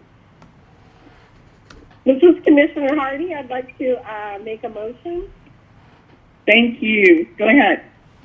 I'd like to make a motion to adopt a resolution approving Historic Resources Commission application 2020-03 and Historic Register categorization number 2020-02, and recommend that the City Council authorize the City Manager and Clerk of the Council to execute the attached NOVAC agreement of Kevin A. and Lauren L. Marshall, subject to non-substantive changes approved by the City Manager and City Attorney.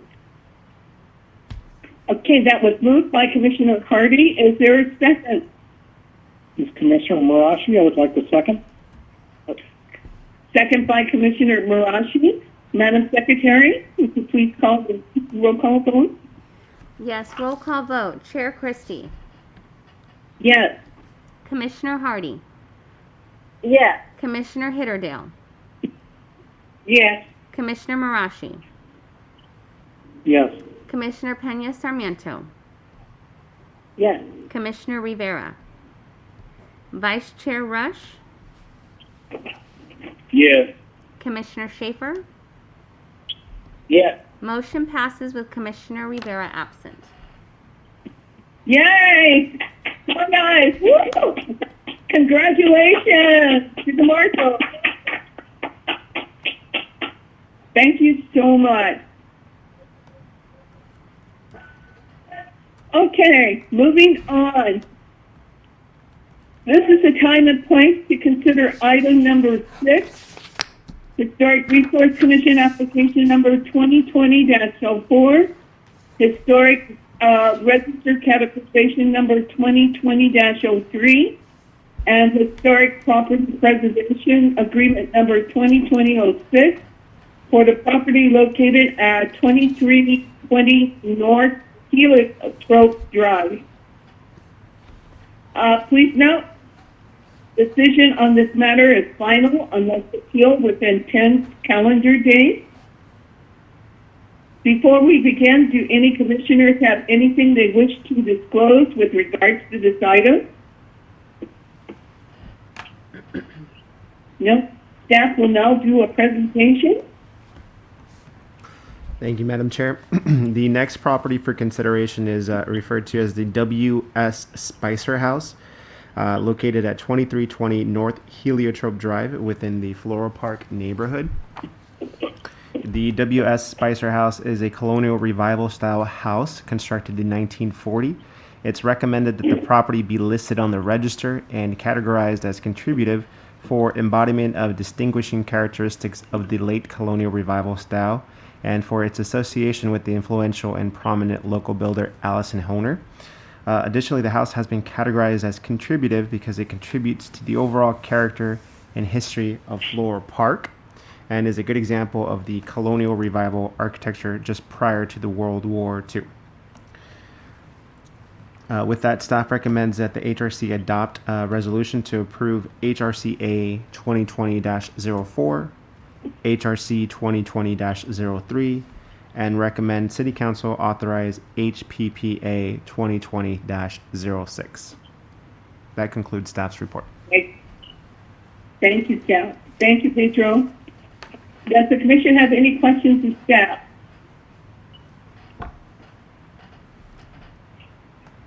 Okay, Madam Madam Secretary, have we received any written communications? Yes, one comment was received. It was submitted by the applicant in support of this matter. There were no other comments received. Very good. Thank you so much. Okay. All right. With that, I'm now going to declare the public hearing open. Is the applicant on the line? Would they like to speak? Chair Christie, the applicant was not able to attend tonight's meeting, so they submitted the comment in support of the matter. All right. Thank you so much. Okay, with that, are there any other, is the public out there, anyone from the public wish to speak on this item? If you would like to speak on this item, please dial *9 now. We do not have any speakers, Chair. Okay, very good. I now declare this public hearing now closed. I did open it, right? Does the commission have any final questions for staff, or that I brought it back to you to make a motion? This is Commissioner Marashi. I would like to make a motion.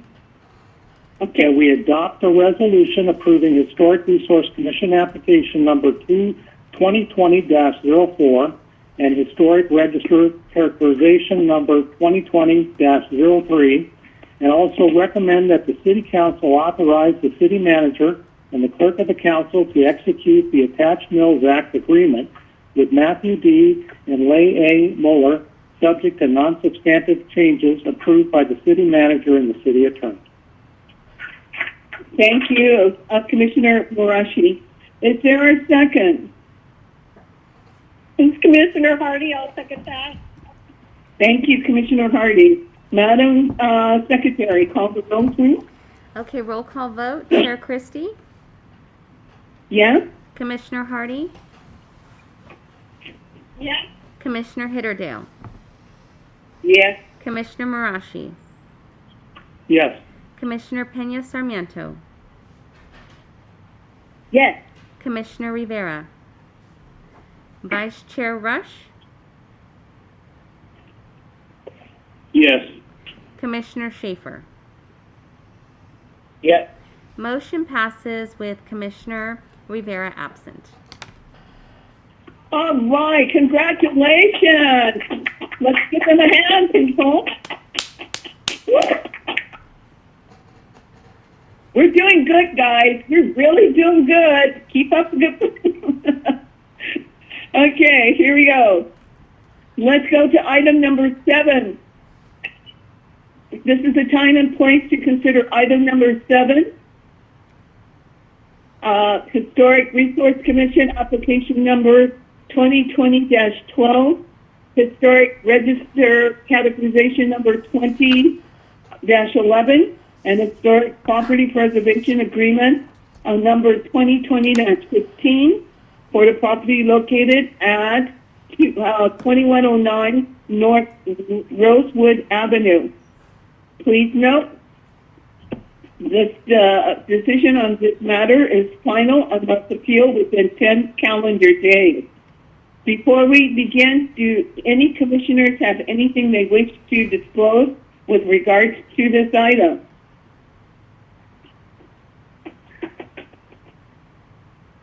Not? Staff? Your presentation, please. Thank you, Madam Chair.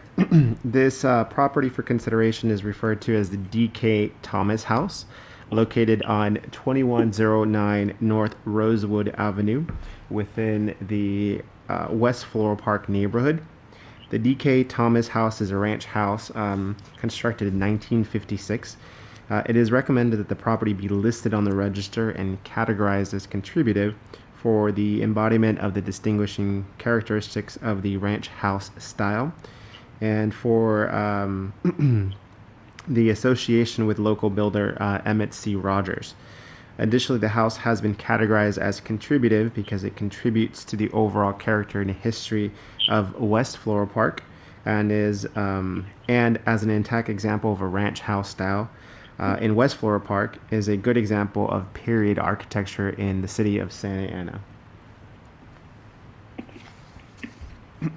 With that, staff recommends that the HRC adopt a resolution to approve HRCA 2020-12, HRC 2020-11, and recommend City Council authorize HPPA 2020-15. That concludes staff's presentation. Thank you. Thank you, Pedro. Does the commission have any questions of staff?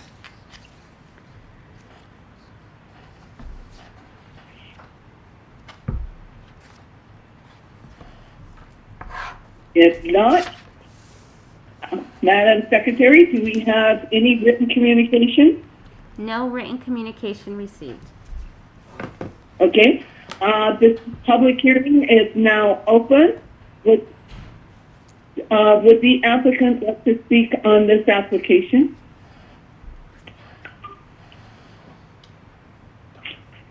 Oh. Which one? Frankenstein? Oh, applicant, please go ahead. The applicant has muted himself. Please go ahead. Can I be heard now? Yes. Thank you very much, and thank the members of the commission for considering this and staff for the work they've done. I am a resident of North Tustin and proudly put Santa Ana on my mail because I didn't know about Floral Park when I first moved here.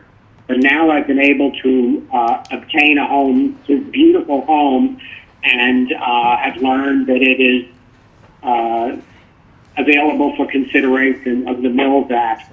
And thank the staff for their work and the commission for their consideration. Thank you. Thank you so much, Mr. Frankenstein. We really appreciate it. Tell your friends over in, was it Tustin? Or Irvine, are you here? I live in North Tustin. I'm sorry? My post office address is Santa Ana. But before that, you were, was it, what city did you live in before? You probably detected my New York accent, but that's many years ago. I lived in Los Angeles and in Garden Grove. Okay. But I've lived here for many years. Oh, very, very good. This is Vice Chair Rush. Tell him that we won't hold that against him. Thank you. For being a New Yorker or from Los Angeles? All of the above. We won't. But thank you for coming in and choosing us. We really appreciate it. Anyway, thank you so much, Mr. Frankenstein. Are there any other public out there that wish to speak on this application? If you'd like to speak on this matter, please dial *9 now. We do not have any speakers. Thank you so much. Okay. Okay, I now declare that the public hearing is closed. I'm going to bring it back to the commission for a motion.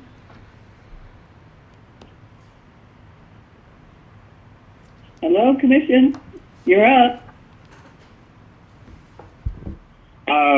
This is Vice Chair Rush. In spite of the deleterious comments made about the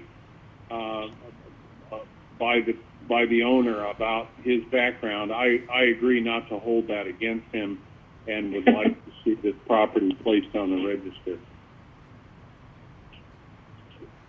So you're making the I'm motion? making the motion. Yes, I'll make the motion, but again, because I don't have the agenda in front of me, because of Okay. Let me state it, and then you can agree to it, okay? The motion would be for the Historic Resource Commission application number 2020-12, Historic Register categorization number 2020-11, and Historic Resource Property Preservation Agreement number 2020-15 for the property located at 2109 North Rosewood Avenue. Your motion?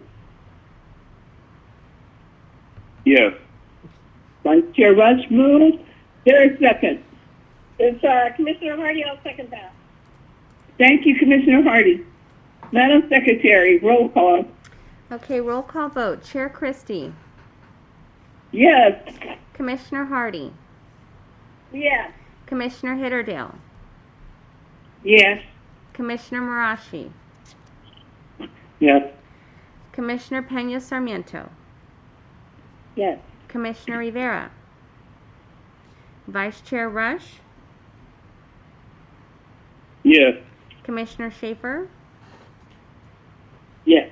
Motion passes with Commissioner Rivera absent. Okay, congratulations, Mr. Frankenstein. Woo!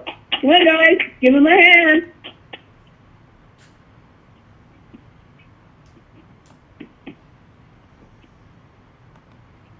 Okay.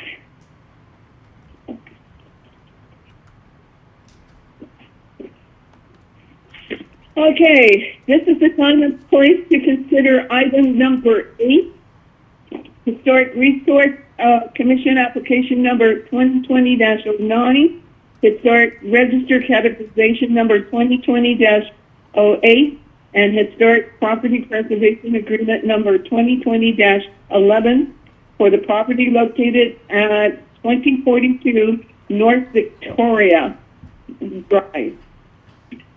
Please note, decision on this matter is final unless appealed within 10 calendar days. Before we begin, do any commissioners have anything they wish to disclose with regards to this item? Staff will now provide a brief presentation. This next property for consideration is the Hamilton Shoppert House, located at 2042 North Victoria within the Floral Park neighborhood. The house is designed in a minimal traditional architectural style, constructed in 1956. It is recommended that the property be listed on the register and categorized as contributive for the embodiment of the distinguishing characteristics of the minimal traditional style, dating from the second period of development on North Victoria Lane.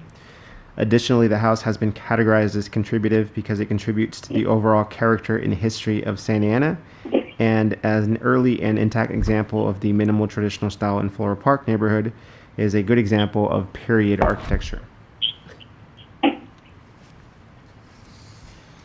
Staff is recommending that the HRC adopt a resolution to approve HRCA 2020-09, HRC 2020-08, and is recommending that the HRC recommend City Council authorize HPPA 2020-11. That concludes staff's presentation. Thank you so much, Pedro. Before we begin, do any commissioner have anything that they wish to disclose regarding this item? Oh, I'm sorry. Does the commission have any questions of staff? This is Commissioner Schaefer, and I have a question regarding the categorization as a minimal traditional house. when I look at this with the balcony across the front of the house, it's much more like a Monterey Colonial, I believe. Even though it's not, really true to either style, sort of a blend, but it definitely seems more like a Monterey Colonial than a minimal traditional.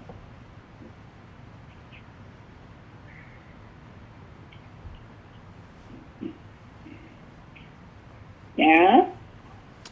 I'm sorry, was that a question or Yeah. a statement? Why?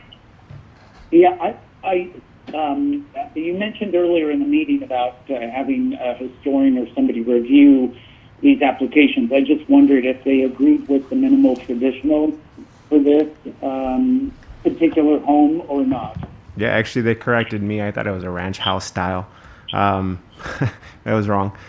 So they corrected me and suggested that this is more in the style design for the minimal traditional, which is in keeping with that second phase of development in Victoria, which is, I think it might be a little unusual to have the two-story minimal traditional, but she did reinforce that it was the correct style to go with. Okay, well, Madam Chair, I would agree with Commissioner Schaefer. This is Vice Chair Rush. Go ahead. Thank you, Commissioner, for backing me up. I think that we should be accurate when we're doing these, and I feel like that is not a fair or correct representation of the property. Thank you, Commissioner. Okay, Executive Director Mentai, when we have two different opinions here, how do we do that? Two different opinions. I'm sorry, Commissioner was breaking up. I couldn't hear you repeat. Commissioner Schaefer, would you please restate your comment? Yes, I think this house is more like a Monterey Colonial style house because of the two-story massing and the balcony across the entire front of the second floor. It's very similar to a Monterey Colonial. It's not 100% in that style because there are some variations on it, but I definitely disagree that it's not a minimal transitional house at all, I don't think. It has wood siding, it has brick, it has the balcony. None of those things I think would find on a minimal transitional house. I'm fine with putting it on the registry. I just want to call it the right thing. So based on that, what we could do is work with our architectural historian to refine the characterization of architectural and character of the house. I think the goal here is whether or not the house has characteristics that are notable and is merit for consideration as a historical property. I think we can make corrections to the characterization and refine the information as we complete this process. I'm sorry, I could barely hear you, Executive Prime. Can you hear me now? Yeah, that's much better. Go ahead with your explanation. What I mentioned earlier is that we, as staff, can work with the applicant and or an architect to refine the characterization of the house so that it matches the character and architecture style, as mentioned by our commissioner. What's important here is that if the house and the architecture style merit the consideration for historical preservation designation, and if that occurs, we can work as staff with the architect and the owner to define the characterization of the architecture style. Got it. My comment. This would happen after our approval.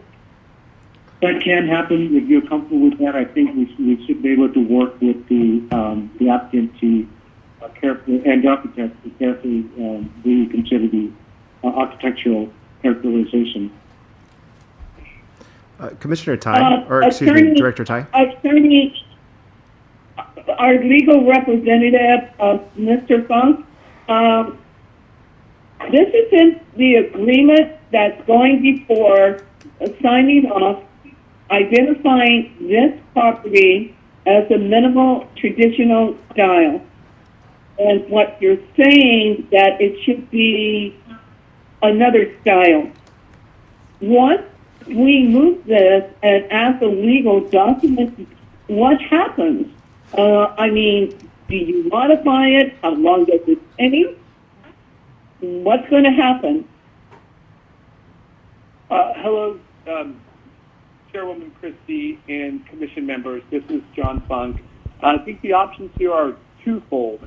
One is that approval can be made subject to the recharacterization or the reevaluation of the style, or two, the matter may be continued because the basis on which the decision is made would be changing, and so the matter can be continued for the record to be corrected or as in accordance with the Commission's wishes, and be returned for reconsideration or consideration again by the Commission. Okay, does everybody understand that? Yes. The second option is probably the more thorough one and correct way to proceed. Okay, would you restate that second option? The second option would be to continue the item to the next meeting and direct that the basis on which the decision is being made be reevaluated to reflect what the Commission believes is the correct characterization of the home. So essentially, it would be considered once again at the next meeting, which will be in January. Okay. That's on there. Okay, I'm bringing it back for the Commission. What would you like to do here? Well, yeah. This is Vice Chair Tim Rush. I would agree with the attorney, except that I feel bad about the fiscal implication for the homeowner. So I would be more inclined to say, let's go ahead and approve it, and then come back and have a subsequent decision with regard to a clarification on the architectural style. My understanding, I'm not an architectural historian, but my understanding was that the minimal traditionalist style was popular in the 30s up through the mid-40s. And I would agree with Phil that this style of this home lends itself more to the Monterey style than to the minimal traditionalist. But maybe some would view this as we're splitting hairs, but it's not very often that we have these kinds of disagreements. But in any event, to minimize the fiscal impact to the homeowner, I would suggest that we move forward with the approval tonight and then go back and clarify the architectural style at our next meeting. That isn't gonna, that has no bearing ultimately on the tax implication, other than if we postpone it, it will have a bearing on the tax benefit to the homeowner. Commissioner Schaefer.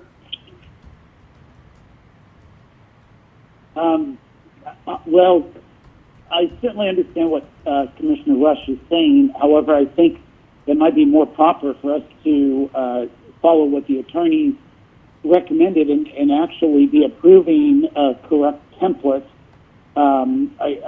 It might seem minor to some people, but to me, I have a master's in architecture. It's sort of like architectural nails on a chalkboard when you have the wrong name on it. And I've brought this up, on a couple other properties. I'm not be too picky about that, but I do feel, it's very important to get this one correct. Absolutely. Any other commissioner thoughts on this? Yeah, well, I think I have to. This is Commissioner Bitterdale. I think I do agree with Vice Chair Rush on this one because of the concern about the tax implications. I'm not an expert on architecture, but certainly it seems to me that Commissioner Schaefer is correct in identifying this as related to a Monterey style. I'm not sure about this one story over here on the right, but the main part of the building over on the left with the two-story, that certainly reminds me of many buildings in Monterey. So I would have to agree on that basis. But I think in terms of the whole overall process, I would rather see us approve it tonight. This is John Funk once again. I would just add that if it's the Commission's pleasure to approve the resolution, that it may be approved as modified with discussion right now, that is with the characterization of the home, if the Commission feels that that is the correct characterization and that that's the only modification. This is Commissioner Schaefer. I'm okay with that. Okay. Madam Chair. And that way we'll Okay. I heard a Madam Chair. Who's that? That's me, Pedro. Staff. Oh, hi, Pedro. Hi. I just wanted to contribute to the conversation. I, as well as some of the commissioners have mentioned, am not an expert in architecture.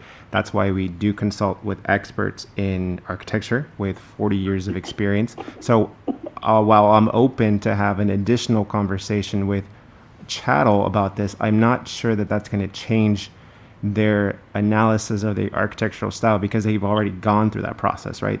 We gave them the information, we provided photos, and they're the experts with the 40 years of experience. So I don't know about moving forward with the change if they're in their opinion it's not going to change their determination. So what do we do then, right? This is kind of where the subjective nature of this historic program comes into play, right? Some folks think it's one style, other folks think it's another. I do have the Bible in front of me of architectural styles, and I am looking at the Monterey style, and I do see some of those elements that Commissioner Schaefer is referring to. Most of the Monterey style homes look like they're full width 2-story homes.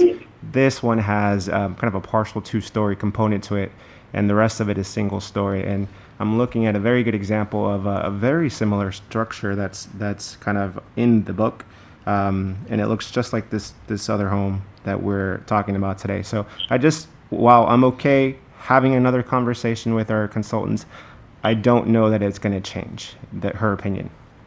So. This is John once again, and Mr. Gomez raises a good point. My earlier option or recommendation to approve the resolution subject to change would be modified somewhat by Mr. Gomez's remarks, only because that change in question is not certain that there will be a change, and it necessarily depends on the evaluation.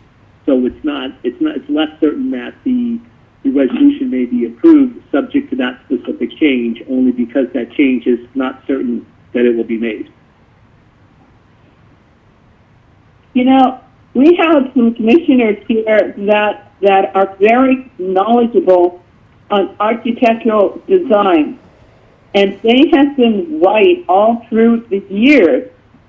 And, you know, what I'm hearing is that you're saying that the company that did this, and we're paying for this, would not even consider their decision along with the information and knowledge that our commissioners have as far as the reevaluation. I mean, commissioners, am I reading this right? Are you getting the same thing? Madam Chair, to clarify on your statement, this is Pedro. I'm not saying they're not willing to reconsider. I'm saying that I'm sure they'd be happy if we pay them some more money to reconsider, to take another look. But I'm not sure that it's going to change the determination. We can provide more photos, we can provide more information, but if, in their professional opinion, they think it's a minimal traditional style home, having them reevaluate, it's not going to change anything. I'm sure they're more than willing to relook at it again. My only concern is that, their determination was right the first time. And then if we go back with modifications to the resolution, and there is no change to the style, then where are we at? That's the only kind of question that I'm getting at. that's it. That's exactly where I'm at. This is Min Tai. I recommend that the chair continue this item so we can go back and work with the architect, raising some of the questions that are being brought up by the commissioners, and then we will review this at the next meeting. Okay, Commissioner Schaefer, would you like to make the motion? Yes, I'll move that we continue this item until our next meeting in January so that we have a chance to sort this out and make everybody happy. State the item, state the description of the item, the application number. I just put a steak on the barbecue. Hold on, I stepped it to my computer. It is item for the house at 2042 North Victoria. It's adopt a resolution to approve the HRC 2020-09 and HRC 2020-08 and recommend to the City Council to authorize the HPPA 2020-11 for the property. But you wanted to continue, right? Yes. Okay, that's not what you said. You said to approve it. And what I'm saying is that restate your motion that this application, and you have to state the information, to be continued at the next meeting. So that's what I said, to continue this to the next meeting in January. I thought I said that at the beginning. If I may, Vice Chair, I'm sorry, Commissioner Schaefer, if we can just clarify that your motion is to continue the matter to the next meeting on January 7th, 2021. Correct. Thank you. Correct. Is there a second? I'll second it. Who's that? This is Vice Chair Rush. Okay, thank you. Okay, we moved by Commissioner Schaefer, second by Vice Chair Rush. Madam Secretary, roll call, please. Yes, roll call vote. Chair Christie. Yes. Commissioner Hardy. No. Commissioner Hitterdale. No. Commissioner Marashi. Yes. Commissioner Pena Sarmiento. Yes. Commissioner Rivera. I'll abstain. I wasn't here for the whole presentation. Okay, thank you. And Vice Chair Rush. Yes. Commissioner Schaefer. Yes. Motion passes 5-2 with Commissioner Rivera abstaining. All right, thank you, guys. Woo. That was definitely a bourbon conversation, wasn't it?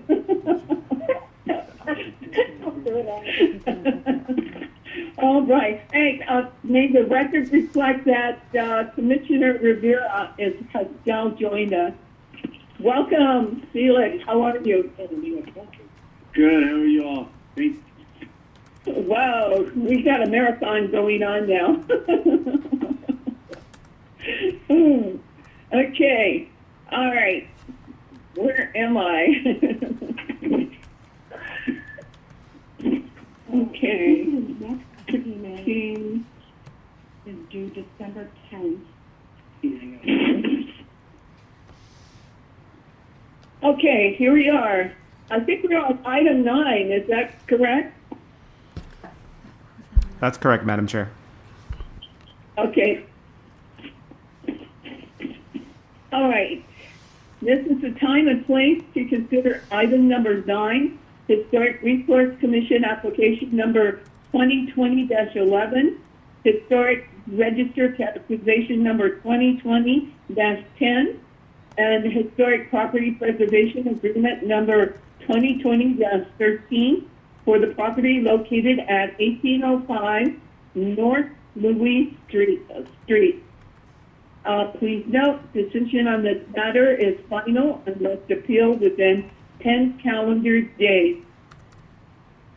Before we begin, do any commissioners have anything they wish to disclose? If not, staff, to do your presentation. Thank you, Madam Chair. So item number 9, which is up for consideration, is referred to as the Young Keeler House, located at 1805 North Louis Street. The Young Keeler House is a ranch house style constructed in 1954. It's recommended that the property be listed on the register and categorized as contributive for the embodiment of the distinguishing characteristics of the ranch house style. It's also notable for its association with the prominent Santa Ana builder and developer Roy Russell.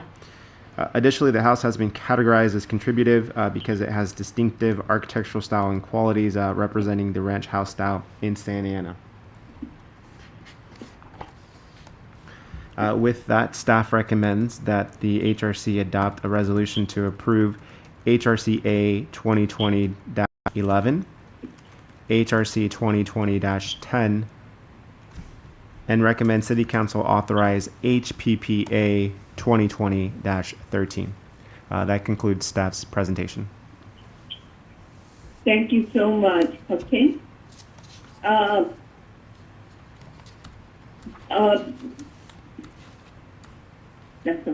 Does any commissioner have any questions of staff?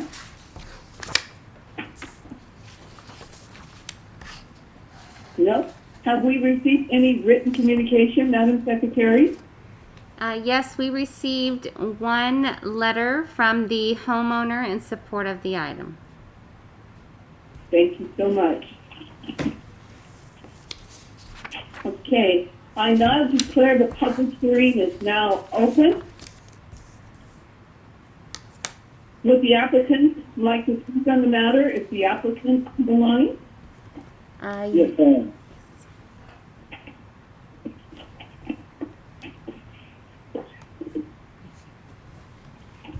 Please go ahead with your statement. Okay, thank you. I first off wanted to thank you all for your consideration on having my home at 1805 Louis Street on the Historical Society.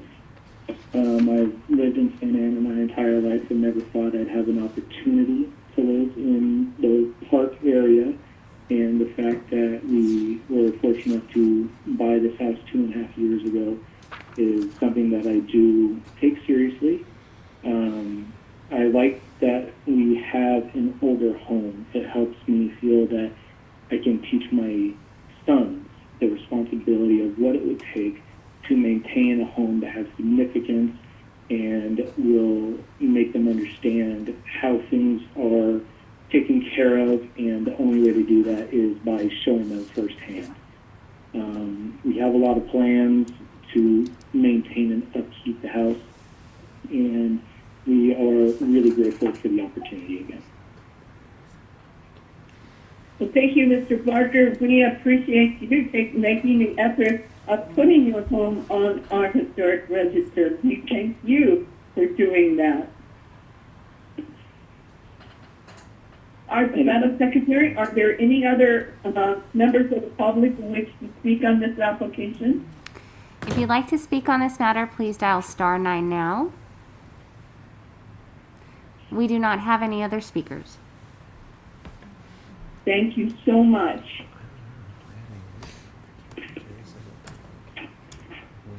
Okay, I now declare the public hearing closed. I'll bring it back to the commission. Does the commission have any questions or would like to make a motion?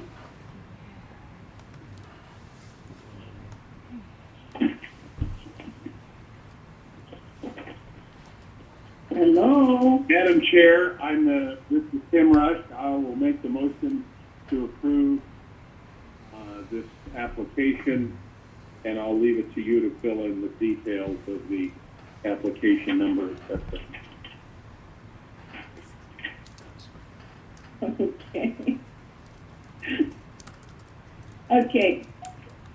This is the Historic Resource Commission application number 2020-11, Historic Register Categorization number 2020-10, and Historic Property Preservation Agreement 2020-13. That was moved by Commissioner Vice Chair Russ. There is second. I'll second that, Vice Chair, or I'm sorry, Commissioner Schaefer.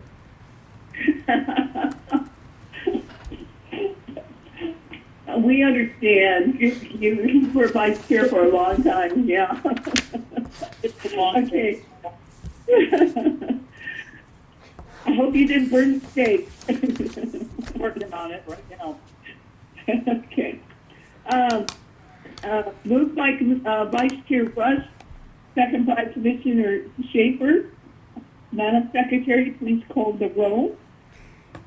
Okay, roll call vote. Chair Christie. Yes. Commissioner Hardy. Yes. Commissioner Hitterdale. Yes. Commissioner Marashi. Yes. Commissioner Pena Sarmiento. Yes. Commissioner Rivera. Yes. Vice Chair Rush. Yes. Commissioner Schaefer. Yes. Motion passes by unanimous consent. Thank you so much. Everybody, let's give Mr. Parker a hand. Congratulations. Thank you so much. Woo.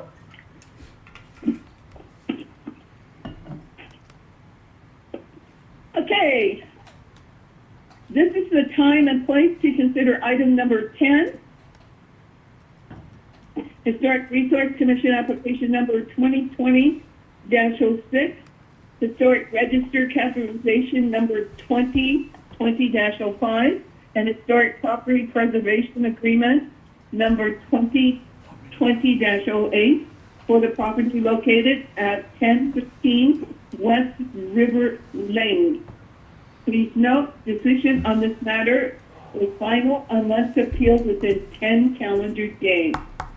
Before we begin, do any commissioner have anything they wish to disclose with regards to this item? I should probably disclose I sold them out many years ago, but other than that, no. This is Commissioner Schaefer. Attorney Hunt, can Commissioner Schaefer vote on this?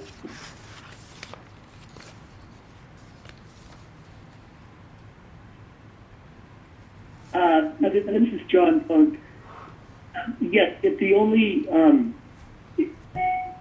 believe that is permissible for him to vote on this, yes. Okay, Commissioner Schaefer, you got a reprieve there. It's good to know Okay, because I've voted yeah. several in the past that way. I'm sorry? That's good to know. Thank you. Okay. All right. Sarah, Pedro, you're up.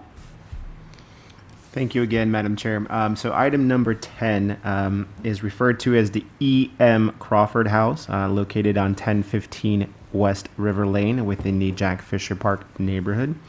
The E.M. Crawford House is a ranch house constructed in 1948. It's recommended that the property be listed on the register and categorized as landmark, as an early and very intact example of the ranch style in Santa Ana, and is a rare example of adobe construction in the city.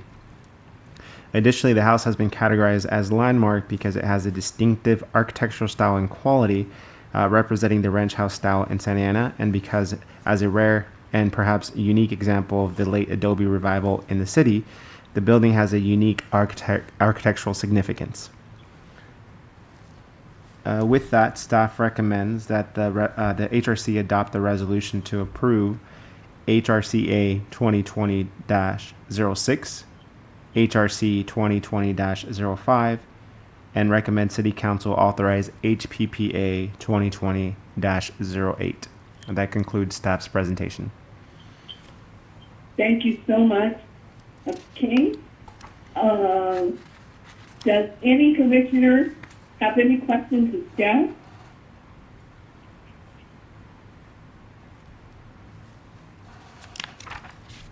Okay. Madam Secretary, have we received any written communication? No written communication received. Okay. I now declare the public hearing is now open. If the applicant online and would like to speak on this application? Is this applicant Bassard? Bassard? Cameron Phyllis Bassard. Cameron. Applicant, if you are online, you may go ahead and make your statement now.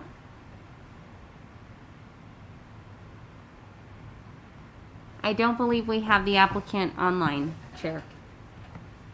Okay. Any other members of the public that wish to speak on this item? If you'd like to speak on this matter, please dial *9 now.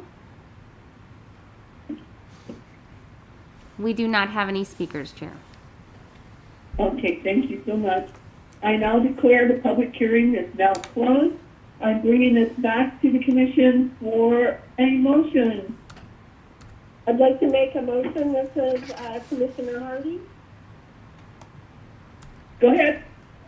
I'd like to make a motion to adopt a resolution approving Historic Resources Commission application 2020-06. Historic Register Categorization number 2020-5 and Historic Property Preservation Agreement number 2020-8 for property located at 1015 West River Lane, and recommend that the City Council authorize the City Manager and Clerk of the Council to execute the attached Mills Act agreement with Carmen E. and Phyllis A. Buzzard, subject to non-substantive changes approved by the City Manager and City Attorney. Thank you so much. Motion moved by Commissioner Hardy. Is there a second? Yes, Commissioner Schaefer would like to second that. And Chair Okay, Christie? Commissioner Schaefer. Hello? Chair Christie, before you take a, before we do a vote, we did have a caller indicate that they'd like to speak. I do believe it is the applicant, so if we can please go back and allow this person to speak. So caller with the we would love to hear from the applicant. Caller with the last three numbers 6862. Please state your name and your comment. And please dial *6 to unmute yourself. Go ahead. Thank you. I was pushing *9 and couldn't get through. Welcome. Thank you. I wanted to say thank you for this opportunity, and I wanted to say to the council and everyone that if it weren't for Floral Park, my wife and I would not live in Southern California. That's the power of this neighborhood, and that's how wonderful we feel to be living here and how important it is to be a part of this. So thank you so much. And we came from out of state to live in this neighborhood 5 years ago. This house is very quiet. When you look at the photo that they put up, it's a very quiet house, but it's almost like the Wizard of Oz. When you come through the two doors, that opens into this beautiful courtyard, and it's such a welcoming and wonderful place, and the house just kind of speaks to you. And we feel so proud to be caretakers of this property right now, and we're doing everything we can to listen to the house itself to tell us what it needs to do and what needs to be done to it. So we love it that it has this quiet profile, but like I said, you go into those double doors and it's a different world back there, and we absolutely love being here. So I'm so thankful, grateful that you recommended us for the landmark consideration, and we certainly appreciate that. And well, thank you. Keep it the same style and to renovate and keep it updated. But really listen to what the House says and how it tells us to modify it. Mr. Brushuk, what state did you come from? Utah. Utah. You're loving the weather, aren't you? Well, the weather, yes. I've been commuting for 10 years from Utah to my home, to my office here, and my wife saw how much of it was a stress on me, and we didn't like Southern California in general. The houses are homogeneous, the neighborhoods are not friendly, and we found this neighborhood, and it changed everything. So we love neighbors, we love being here, and we love the house. We just love everyone around. So it's been really a salvation for us.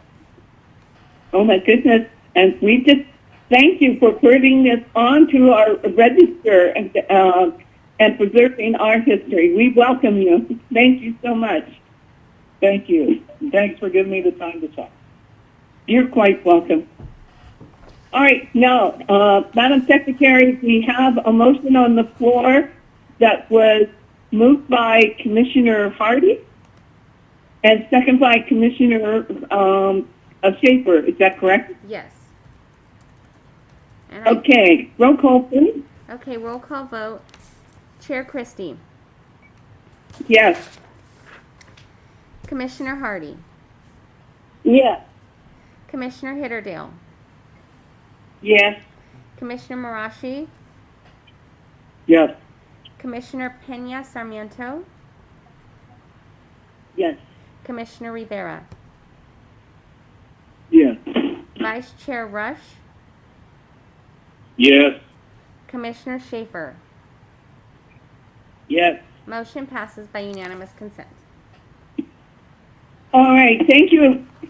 Let's give them a hand. Woo! Thank you. Thank you. Thank you. Woo. Okay, thank you so much. Chair Alberta, could I just say something real quick? I want to congratulate Phillips and Camp on putting this amazing house on the historic registry. So unique. I don't know if all the commissioners read the whole write-up, but the adobe bricks were actually handmade on site. It's a great story and an amazing house. Like Cameron said, when you walk through the double doors into that courtyard, you are going into another world. So I'm very proud to have this on the landmark status today. Yes, we are too. We are definitely too. Okay, moving on. This is the time and place to consider item number 11, Historic Resource Commission application number 2020-05, Historic Registered Categorization number 2020-04, and Historic Property Preservation Agreement 2020-07 for the property located at 2447 North Heliotrope Drive. Okay, decision on this matter is final unless appealed within 10 calendar days. Before we begin, do any commissioners have anything they wish to disclose regarding this item?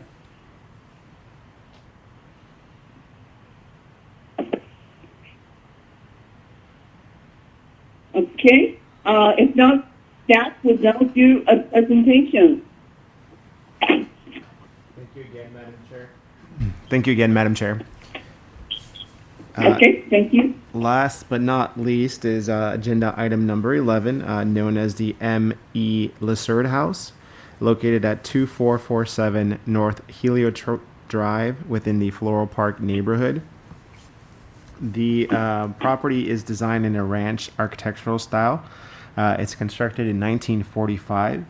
It's recommended that the property be listed on the register and categorized as key.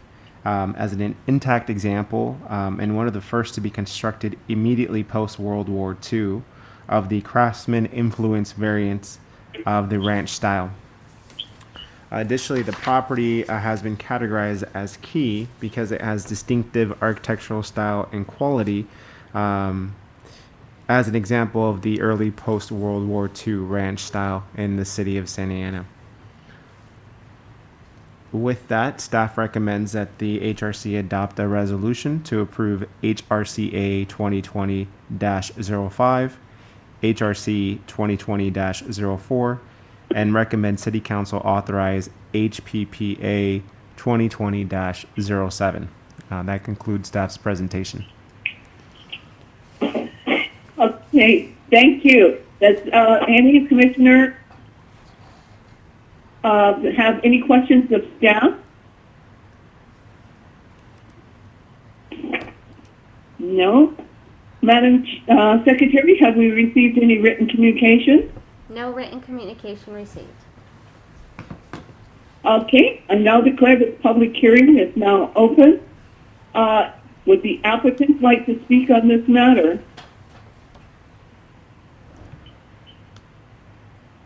The applicant is on the line. Please go ahead. Can you hear me? I'm not unmuted. Yes, yes. You talking to me? Hi. I'm just not sure you can hear me. Yes, we can hear you. Oh, wonderful. My apologies. I just wanted to thank all of you for considering our house for the historical designation. We a short 2 amazing, wonderful years, and we are absolutely in love with both our home and our community.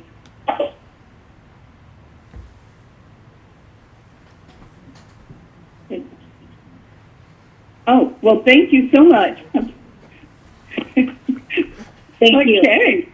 Any other public comment? If anyone would like to speak on this matter, please dial *9 now.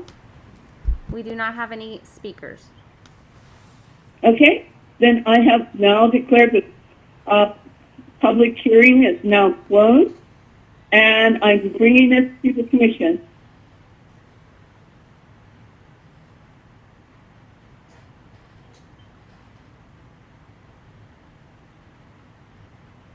Hello? Hello?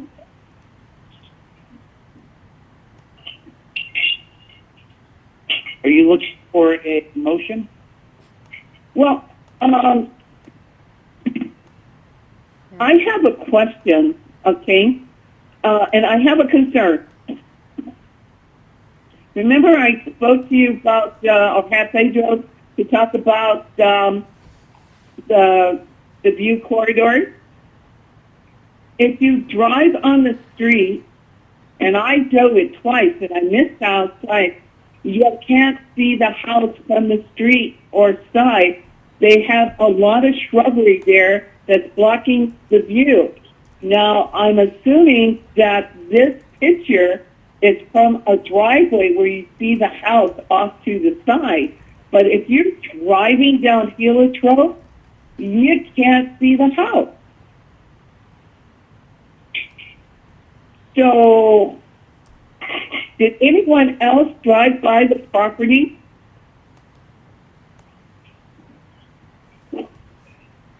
Hello? I did. This is Commissioner Marashi, and I kind of agree with you. Okay. Go ahead. Yeah, and if you can't see the house, and especially since it is key, then, staff, I don't know if you looked at the picture to see the angle, but you can't see it from the street.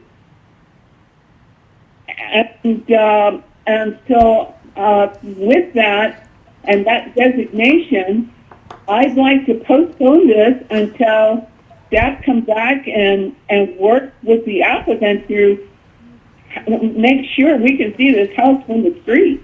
Because if not, that's one part of this application and the view corridor. Hi, Madam Chair. Thank you. Any others? Yes, I physically took the photo, so I was on the site. I'm not sure if continuing, I mean, this is obviously up to your guys' discretion, but we do have the applicant on the line if you'd like to pose a question to the applicant to see if they're amenable to maybe trimming some of that vegetation to make it more visible. My review of this was that it was similar to the vegetation that was in the property we just reviewed, 1015 West River, the landmark property. There was similar vegetation, perhaps a little bit more on this property, but you can pose the question to the applicant while she's on the line. Don't know if it's necessary to continue at this point. Yeah, I mean, if I can't, one of the things is that for putting a property is that we have to see the property, and that has to be, you know, if you're driving. But if you have vegetation that's overgrown like this, and you can't see it from across the street or down the street, or if you're driving by to see the beautiful architect, I mean, you know, we have a problem here. Okay, because so this picture looks like it's taken, you know, from a driveway or from the side view. that's correct, it was. So, Madam Chair, would you like to pose a question to the applicant, or what would you like to do? Well, on the applicant, okay? Do you understand what we're saying? Is it Trivietta? I don't know how to pronounce the name. Sarah. Her name's Sarah. Or Tracy. Okay. Sarah, are you still on the line? Let's check. One moment, please. We're gonna. Yes, Sarah is still on the line. Please unmute yourself. *6. Hello. Hi, this is Sarah Turrieta. Thank you for giving me the opportunity to speak to this. We, in having this vegetation that's been here since we moved in for 2 years, the previous owners that lived here for approximately 2 decades were British. And had you seen the backyard and the front yard, she was working to do a California English garden. We have since moved in. We have completely re-landscaped our backyard because prior to us moving in, you could not see through the backyard. I honestly had we've actually trimmed back quite a bit of our front yard since moving in, and our hope was not to appear overgrown. When you walk through the yard, she's planted probably 100 different plants that bloom throughout different times of the year. And our focus was never to be overgrown and hide the architecture of our home because we love it so much. If anything, it was just to honor the previous residents. We are completely beyond amenable to cut back any of the plants that the commission thinks is necessary to showcase more of the architecture. Okay. Pedro, would you please once again go over what we're talking about as a to help the residents? Madam Chair, I thought she understood the concern well, but I'll go over what I had previously mentioned about primary elevations and concerns with overgrown vegetation and not being able to see those elevations.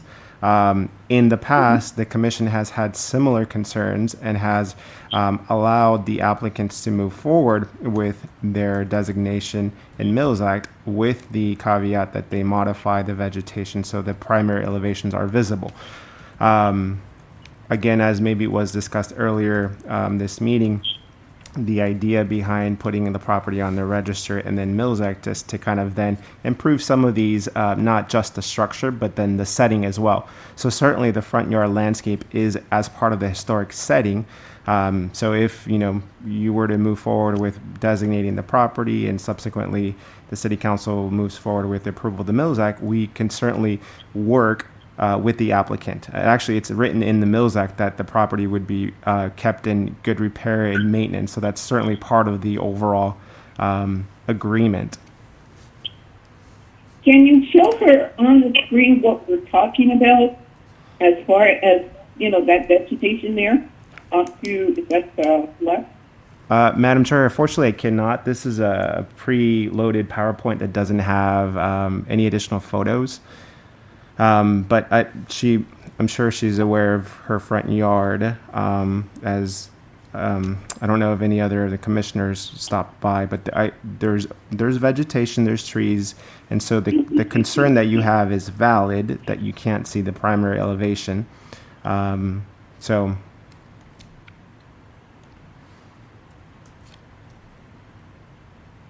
Okay. Am I unmuted where I can speak again? Yes. Yes, go ahead, please. Okay. I don't know if I had to press the button again.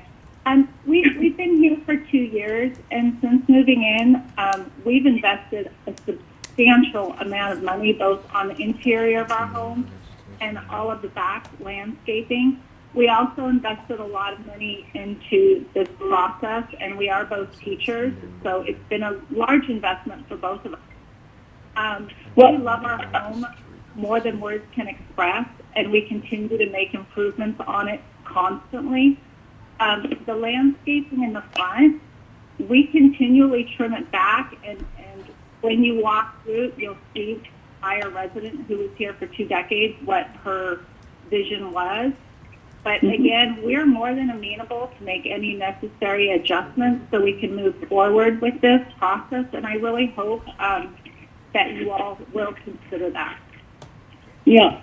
You know, we appreciate your comments and so forth that you have. And like you said, the back, we're concerned about the front and the side from the street as you look at the structure that's on there. That's where we're coming from. You know, the back is the back. You can't see it from the street level or the sidewalk or anything. That's where we're coming from as far as the view. You've got to see the house from those levels. So, commissioners, what any other questions or comments from commission?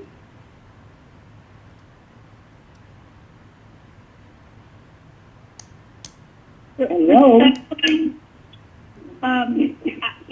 I work out in our yard continually, and I was completely unaware that I needed to cut things back more to showcase more of the house, because had I known this, I certainly would have done this with all we've invested in our home.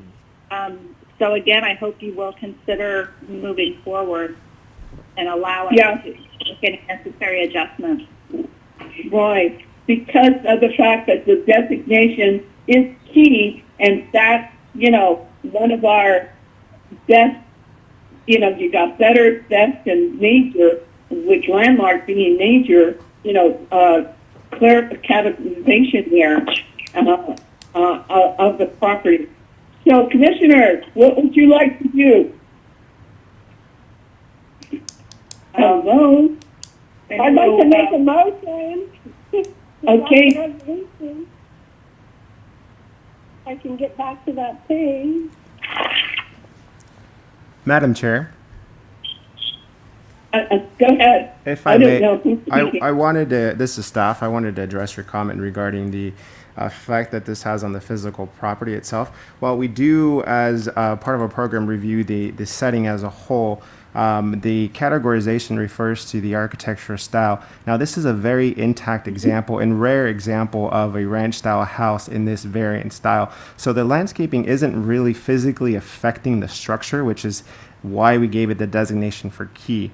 And the landscaping isn't like other examples where you have vinyl windows or additions that kind of just completely physically make a property ineligible. So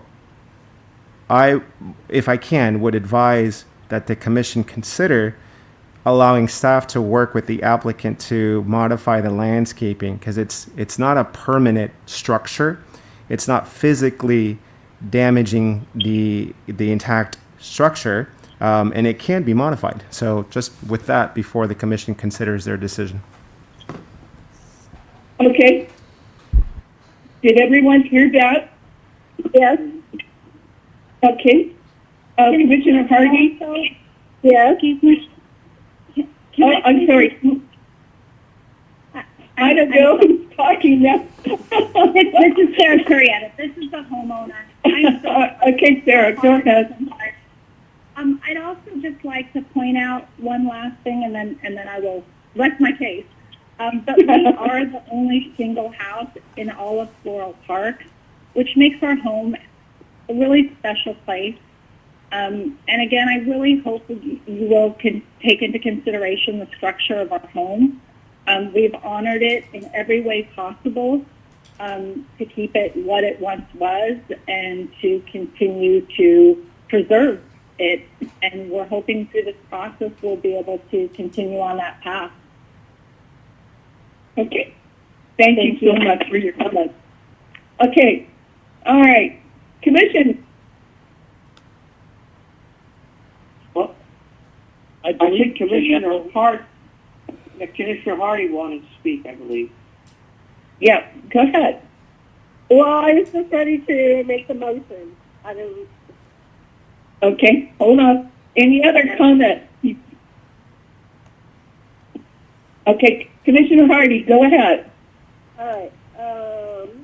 I'd like to make a motion to adopt a resolution approving Historic Resources Commission application 2020-05, Historic Register categorization number 2020-04, and Historic Property Preservation Agreement number 2020-07 for property located at 2447 North Heliotrope Drive, and recommend that the City Council authorize the City Manager and Clerk of the Council to execute the attached Mills Act agreement with Sarah Cam Turieta and Tracy Turieta, subject to non-substantive changes approved by the City Manager and City Attorney. And then do I need to add to modify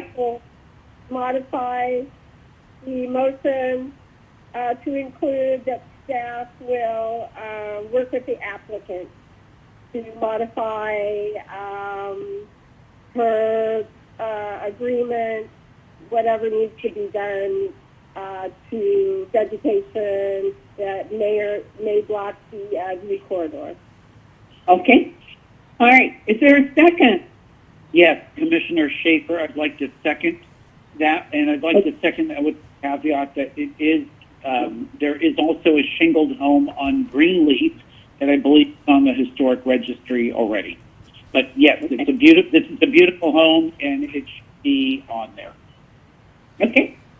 Okay. Madam Secretary, roll call vote. Okay, roll call vote. Chair Christie. Yes. Commissioner Hardy. Yes. Commissioner Hitterdale. Yes. Commissioner Marashi. Yes. Commissioner Pena Sarmiento. Yes. Commissioner Rivera. Yes. Vice Chair Rush. Yes. Commissioner Schaefer. Yes. Motion passes by unanimous consent. All right. Well, congratulations, everybody. Just give them a hand. Woo! Woo! Thank you so much. Okay.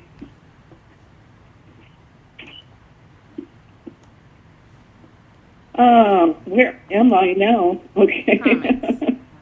Staff comments. Oh, let's see.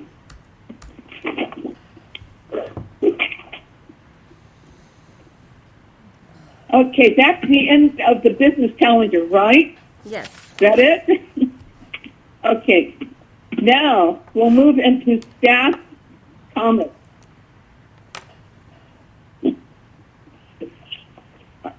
Hi, Madam Chair. This is Vince Perdoso. How are you tonight? Hey, good. How are you? Doing all right. Just enjoying the meeting as always.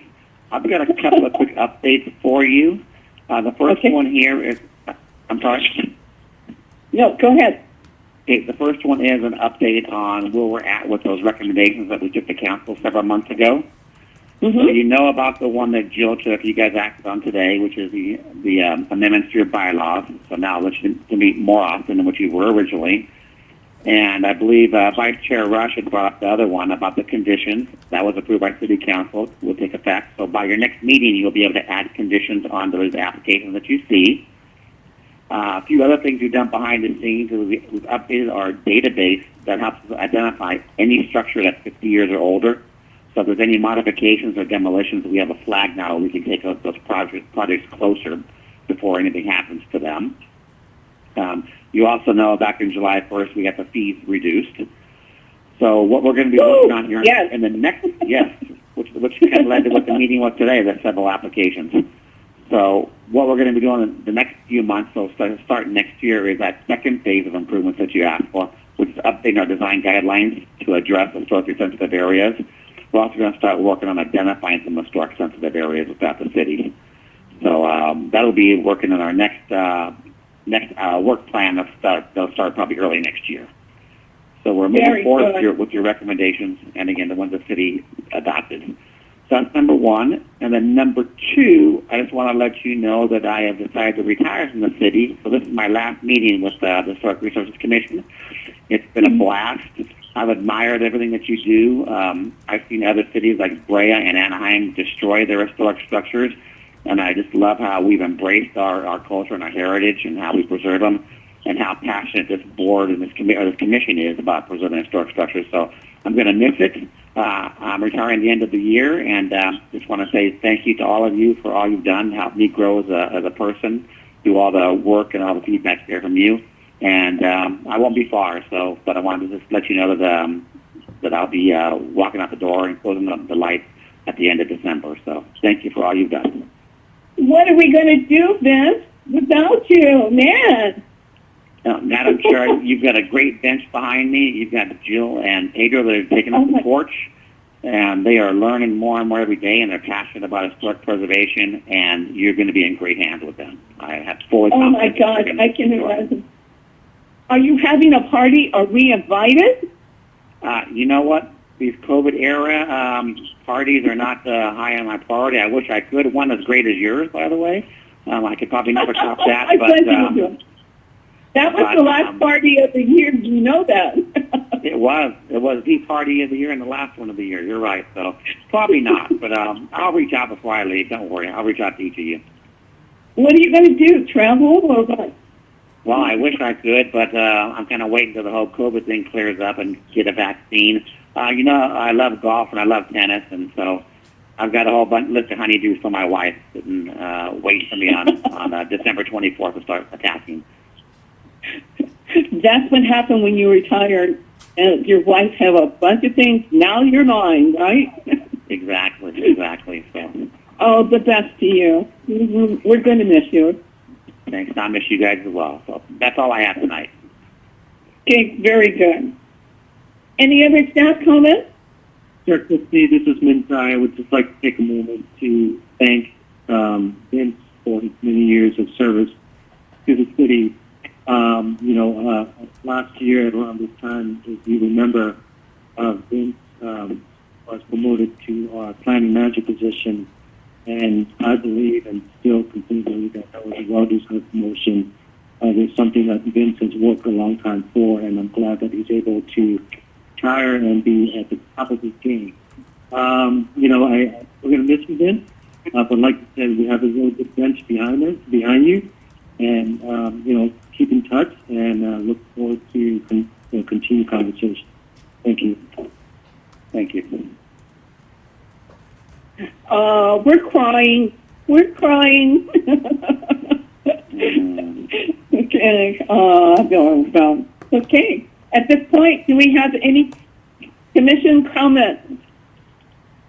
We're starting with roll call. Let's start with Commissioner Sarmiento. Thank you, Sarah Christie. I just thank you, Vince, for your service. I want to thank staff for preparing such a robust agenda, and all my fellow commissioners. Thank you. This was a really beefy meeting. My comments are to the general plan and the historic elements, those are wonderful modifications to make our commission, more active and practically able to save and preserve historic properties. I would only add that there was a lot of language in the general plan about encouraging historic preservation projects and projects that commemorate our city history, but I didn't see any detail on how to present such a project, and would that be presented to the commission? Does the commission have some kind of like a funding source or something, or set aside that could fund projects, kind of like the art commission, has a certain pot? So I just want my fellow commissioners just to consider what kind of a process. And the reason why is because one of the projects that was mentioned in the plan was the historic OC School of the New, OC streetcar. And, it's going to pass through 10 neighborhoods. And each of those stops actually is right in the heart of a significant and older neighborhood. I actually wrote with city staff an Our Town grant specifically for the OC streetcar to commemorate, just detailing those 10 neighborhoods, detailing different things that could be done to highlight the local history and population as well as the historic businesses within each of the OC streetcar stops. And that was for the Ford Foundation Our Town grant, and I believe that application should be with you there with staff. So I don't know if there's a way that, like, a proposal like that could be presented to our commission or somehow put in some kind of pipeline so that there's that consideration, as planning plans and approves and develops, that they could take into consideration actual concrete proposals for commemorating our local history, like through kiosks or plaques or even QR codes, which are super duper cheap and easy to do, so cheap that I found them all over in the tiniest village in South America. I would find a QR code printed on a sticker, and I could just call up local history anywhere, like in a market, in a cemetery, and if they could do that in the smallest village, Bolivia or Chile, we could certainly do it here for very little money. So I just want to put that out there, that we, formulate some kind of a pipeline to propose, historical preservation projects, that commemorate our local spaces. It could be vinyl flags, it could be kiosks, they could be, plaques, something like that. So that's my comment, and hopefully we can discuss that sometime in the future. Thank you. You're welcome. Okay, Commissioner Rivera. No comments. Just thank staff for all the work that they're doing. I know this was a lot on the agenda today, but thank you. Commissioner Hibberdale. Well, certainly thanks to everyone involved with this wonderful and lengthy meeting, and congratulations and best wishes to Mr. Fragoso for a wonderful retirement. Okay. Thank you. Commissioner Hardy. Thank you, Sarah Krinsky. Wow. Congrats, Vince. This is really some news. I think I remember you from way back when. So you retiring and ranch houses making our list of historic properties. Yeah. Time's going by. I have another concern here. Commissioner Sarmiento brought up the route that our streetcar is going to be taking and how we could recognize some of those historic neighborhoods along that route. Well, perpendicular to that route is historic South Main Street, and I concur with her about the general plan having all these great things about historic recognition, etc. But yet the general plan doesn't seem to be showing how we can preserve the historic South Main Street Business District and recognizing some of the historic uses that are already there and the historic buildings that are there, and bungalows, houses. So that's a concern I have. But on another note, thank you.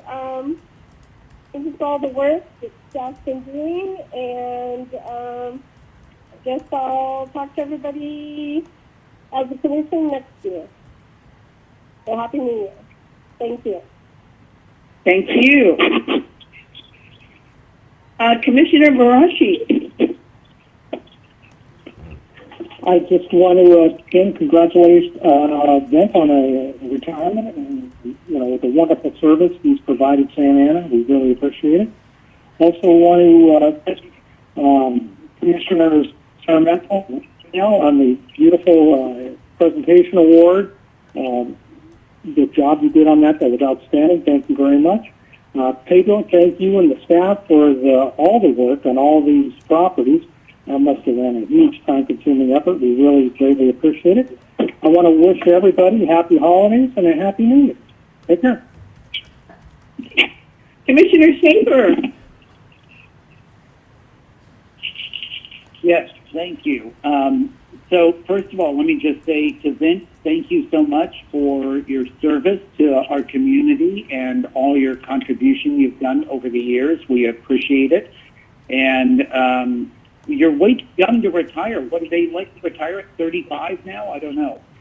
Anyway, Pushing 60 actually.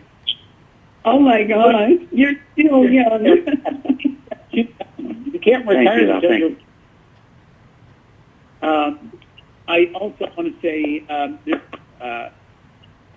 not sure what's going to happen in this election. In terms of council, I'm an appointee of the mayor, and we will have a new mayor, that's for sure.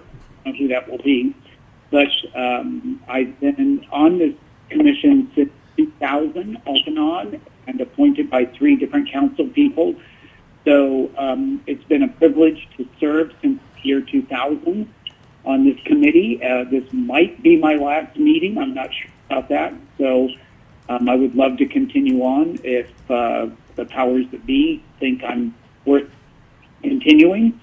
I'd like to thank the staff for the great work they did. I know we have a lot of applications with the new lower fees, and I'm excited about that. I'd like to congratulate the homeowners of the that were placed on the registry and on the Mills Act tonight, so that's quite an honor. And I'd also like to congratulate our Historic Preservation Award winners, particularly Marnie, who lives on Valencia Street. I know that was a colossal effort, and she spent in excess of $2,000 restoring her home. Not very many people can do that.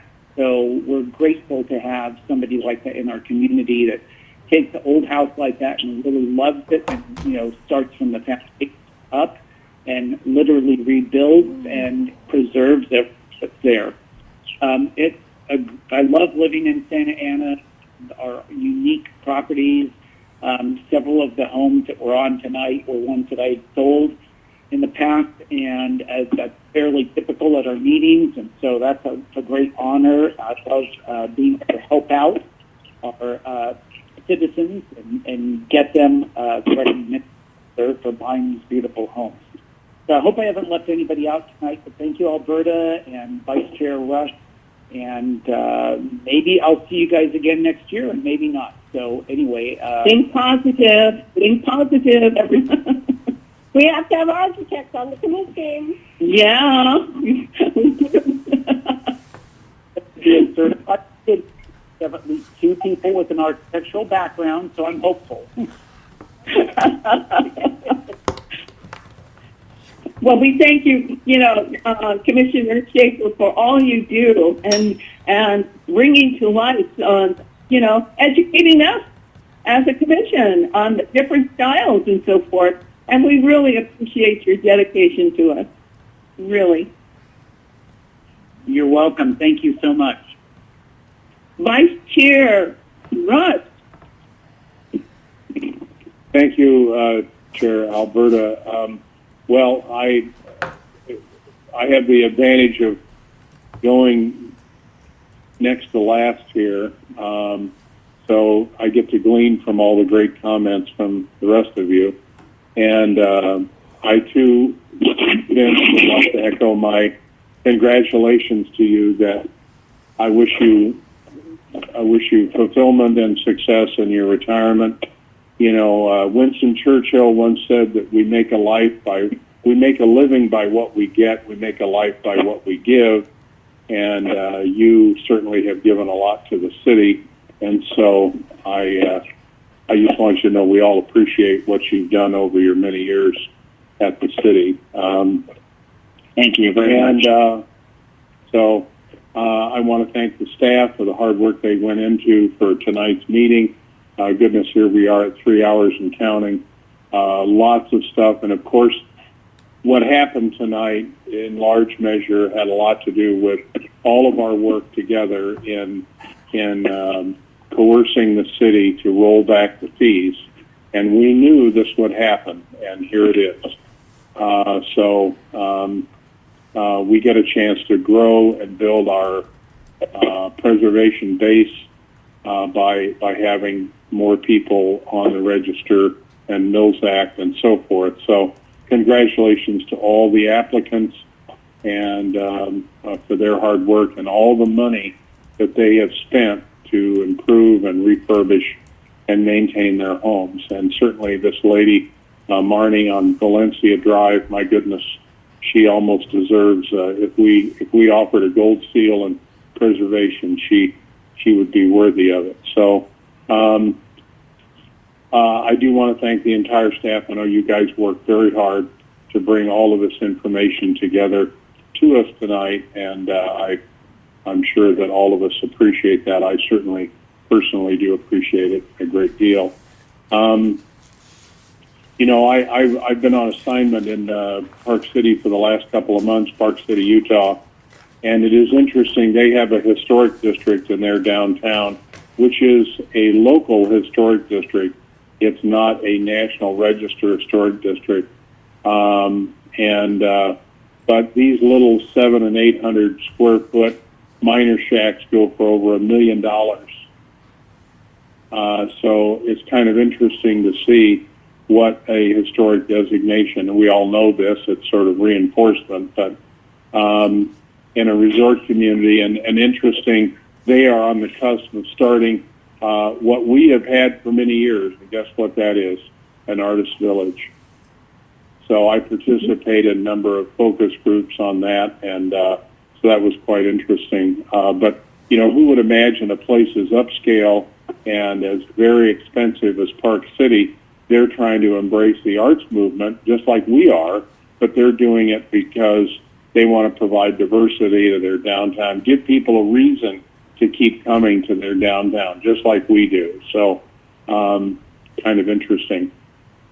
I want to share with you, some of you know that I'm on the board of Preserve Orange County, which is a countywide preservation group, very similar to LA Conservancy for LA County. We are for Orange County. I don't presume that we are quite as prolific as they are, but anyway, we're going in that direction. But we are on the cusp of potentially enjoining a lawsuit against the city of Laguna Beach because they have been in the process of essentially dismantling all of their preservation initiatives for that lovely beachside community.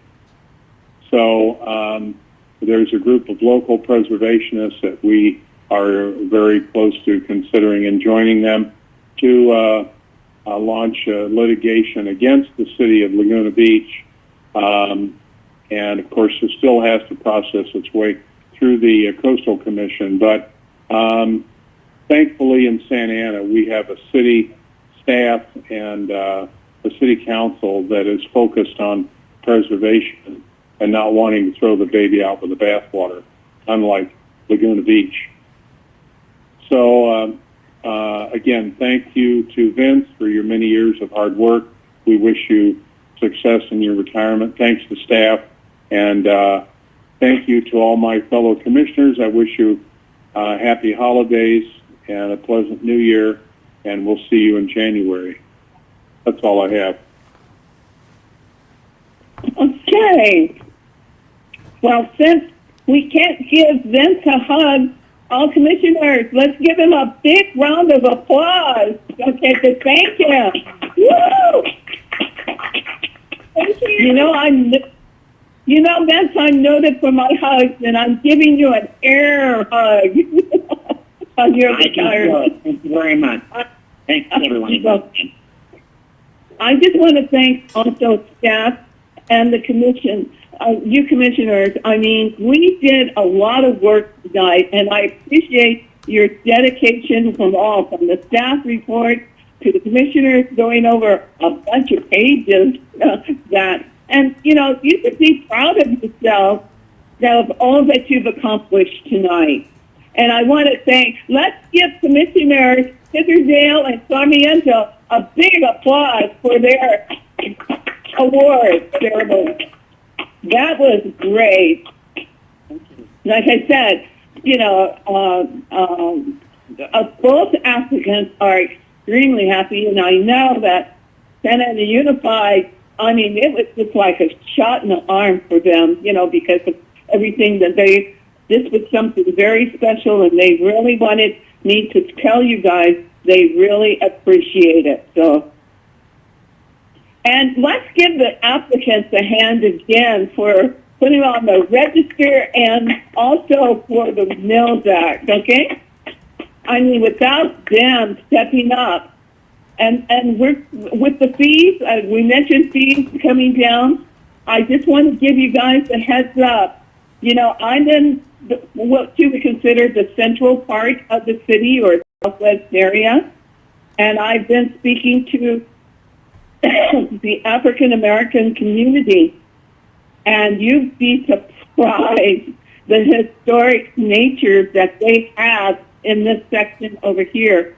So we are going to be working on applications, and Pedro, I hope you come with me when we can get everybody together to go over the process for putting churches, homes that started the African American community way back in the 50s, historical society members, their homes, that brought this community into Santa Ana. Remember, it's all geared to El Toro Marine Base, because it was all the Marine Base and the Marines that lived in, that were stationed to that base. So once again, we're going to be hearing a lot of areas now that are able to come onto our historic register. So I would like to ask Executive Director Ben Ty and staff,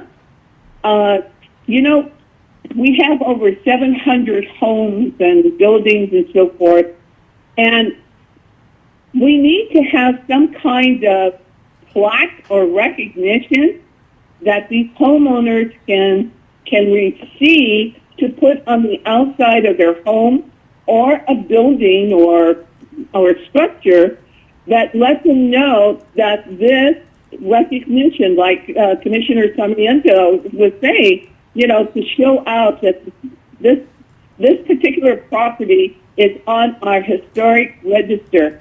I don't know how we can do this, or just something little that they can bolt on the outside of their home. I don't know how it can be funded or whatever, but could you come back the first part of next year to help develop this kind of recognition? Absolutely, Chair. We will look into options available to the city for this type of a program, and we will go back together.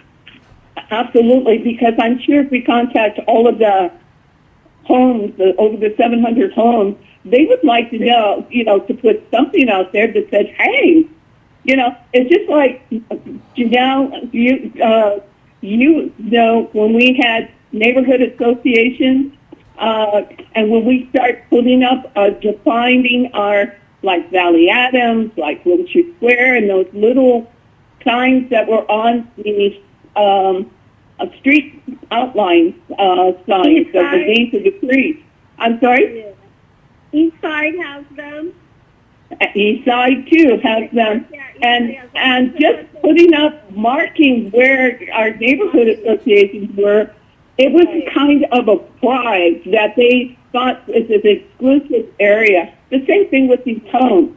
These are ones that were treasures that we should have and a special recognition, just to bring up another level of pride in our city. So I thank you for working on that for next year. Is there anything that, as commissioners, you would like to bring to the agenda for next year? Can we take a rain check on that and we'll submit it? Yeah, you can take a on it. email me. You all have my email address, right? Or Sarah can you can send out a roster with all our emails and so forth.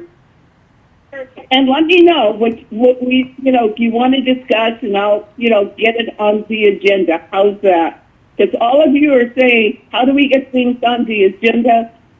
You come through me, okay? Thank you. You're welcome. All right. With that, once again, Vince, you're my heart, okay? Wish you well. And I want to wish everybody a very safe and healthy Merry Christmas, Happy Hanukkah, Happy Kwanzaa, Happy New Year, okay? Thank God 2020 is leaving us, and we're looking forward to 2021. Our next meeting will be Thursday, January 7th, 2021. And once again, thank staff for all your efforts that you've given to us this year to help us. And at 4:30, Thursday, January 7th, 2020, fourth Thursday, 4:30. And with that, do I have a motion to adjourn the meeting at 7:46? Hello? Yes, Madam Chair, I will so move. This is Larry Hinsdale. Moved by Commissioner Hibberdale. Seconded by Commissioner Marashi. Marashi and Hardy. We'll have two.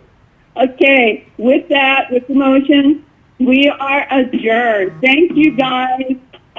Thank you. Good night. Thank you. Thank you. Good night. Good night. Bye. No. Oh. Oh. I'm sorry, guys. I'm gonna take January 7th off. So I can't. I think I'm gonna say something out loud and get fired. So Yeah, rotate. I took this meeting. You gotta take the next one. I took one for the team already. Yeah, it's gonna be every other one now.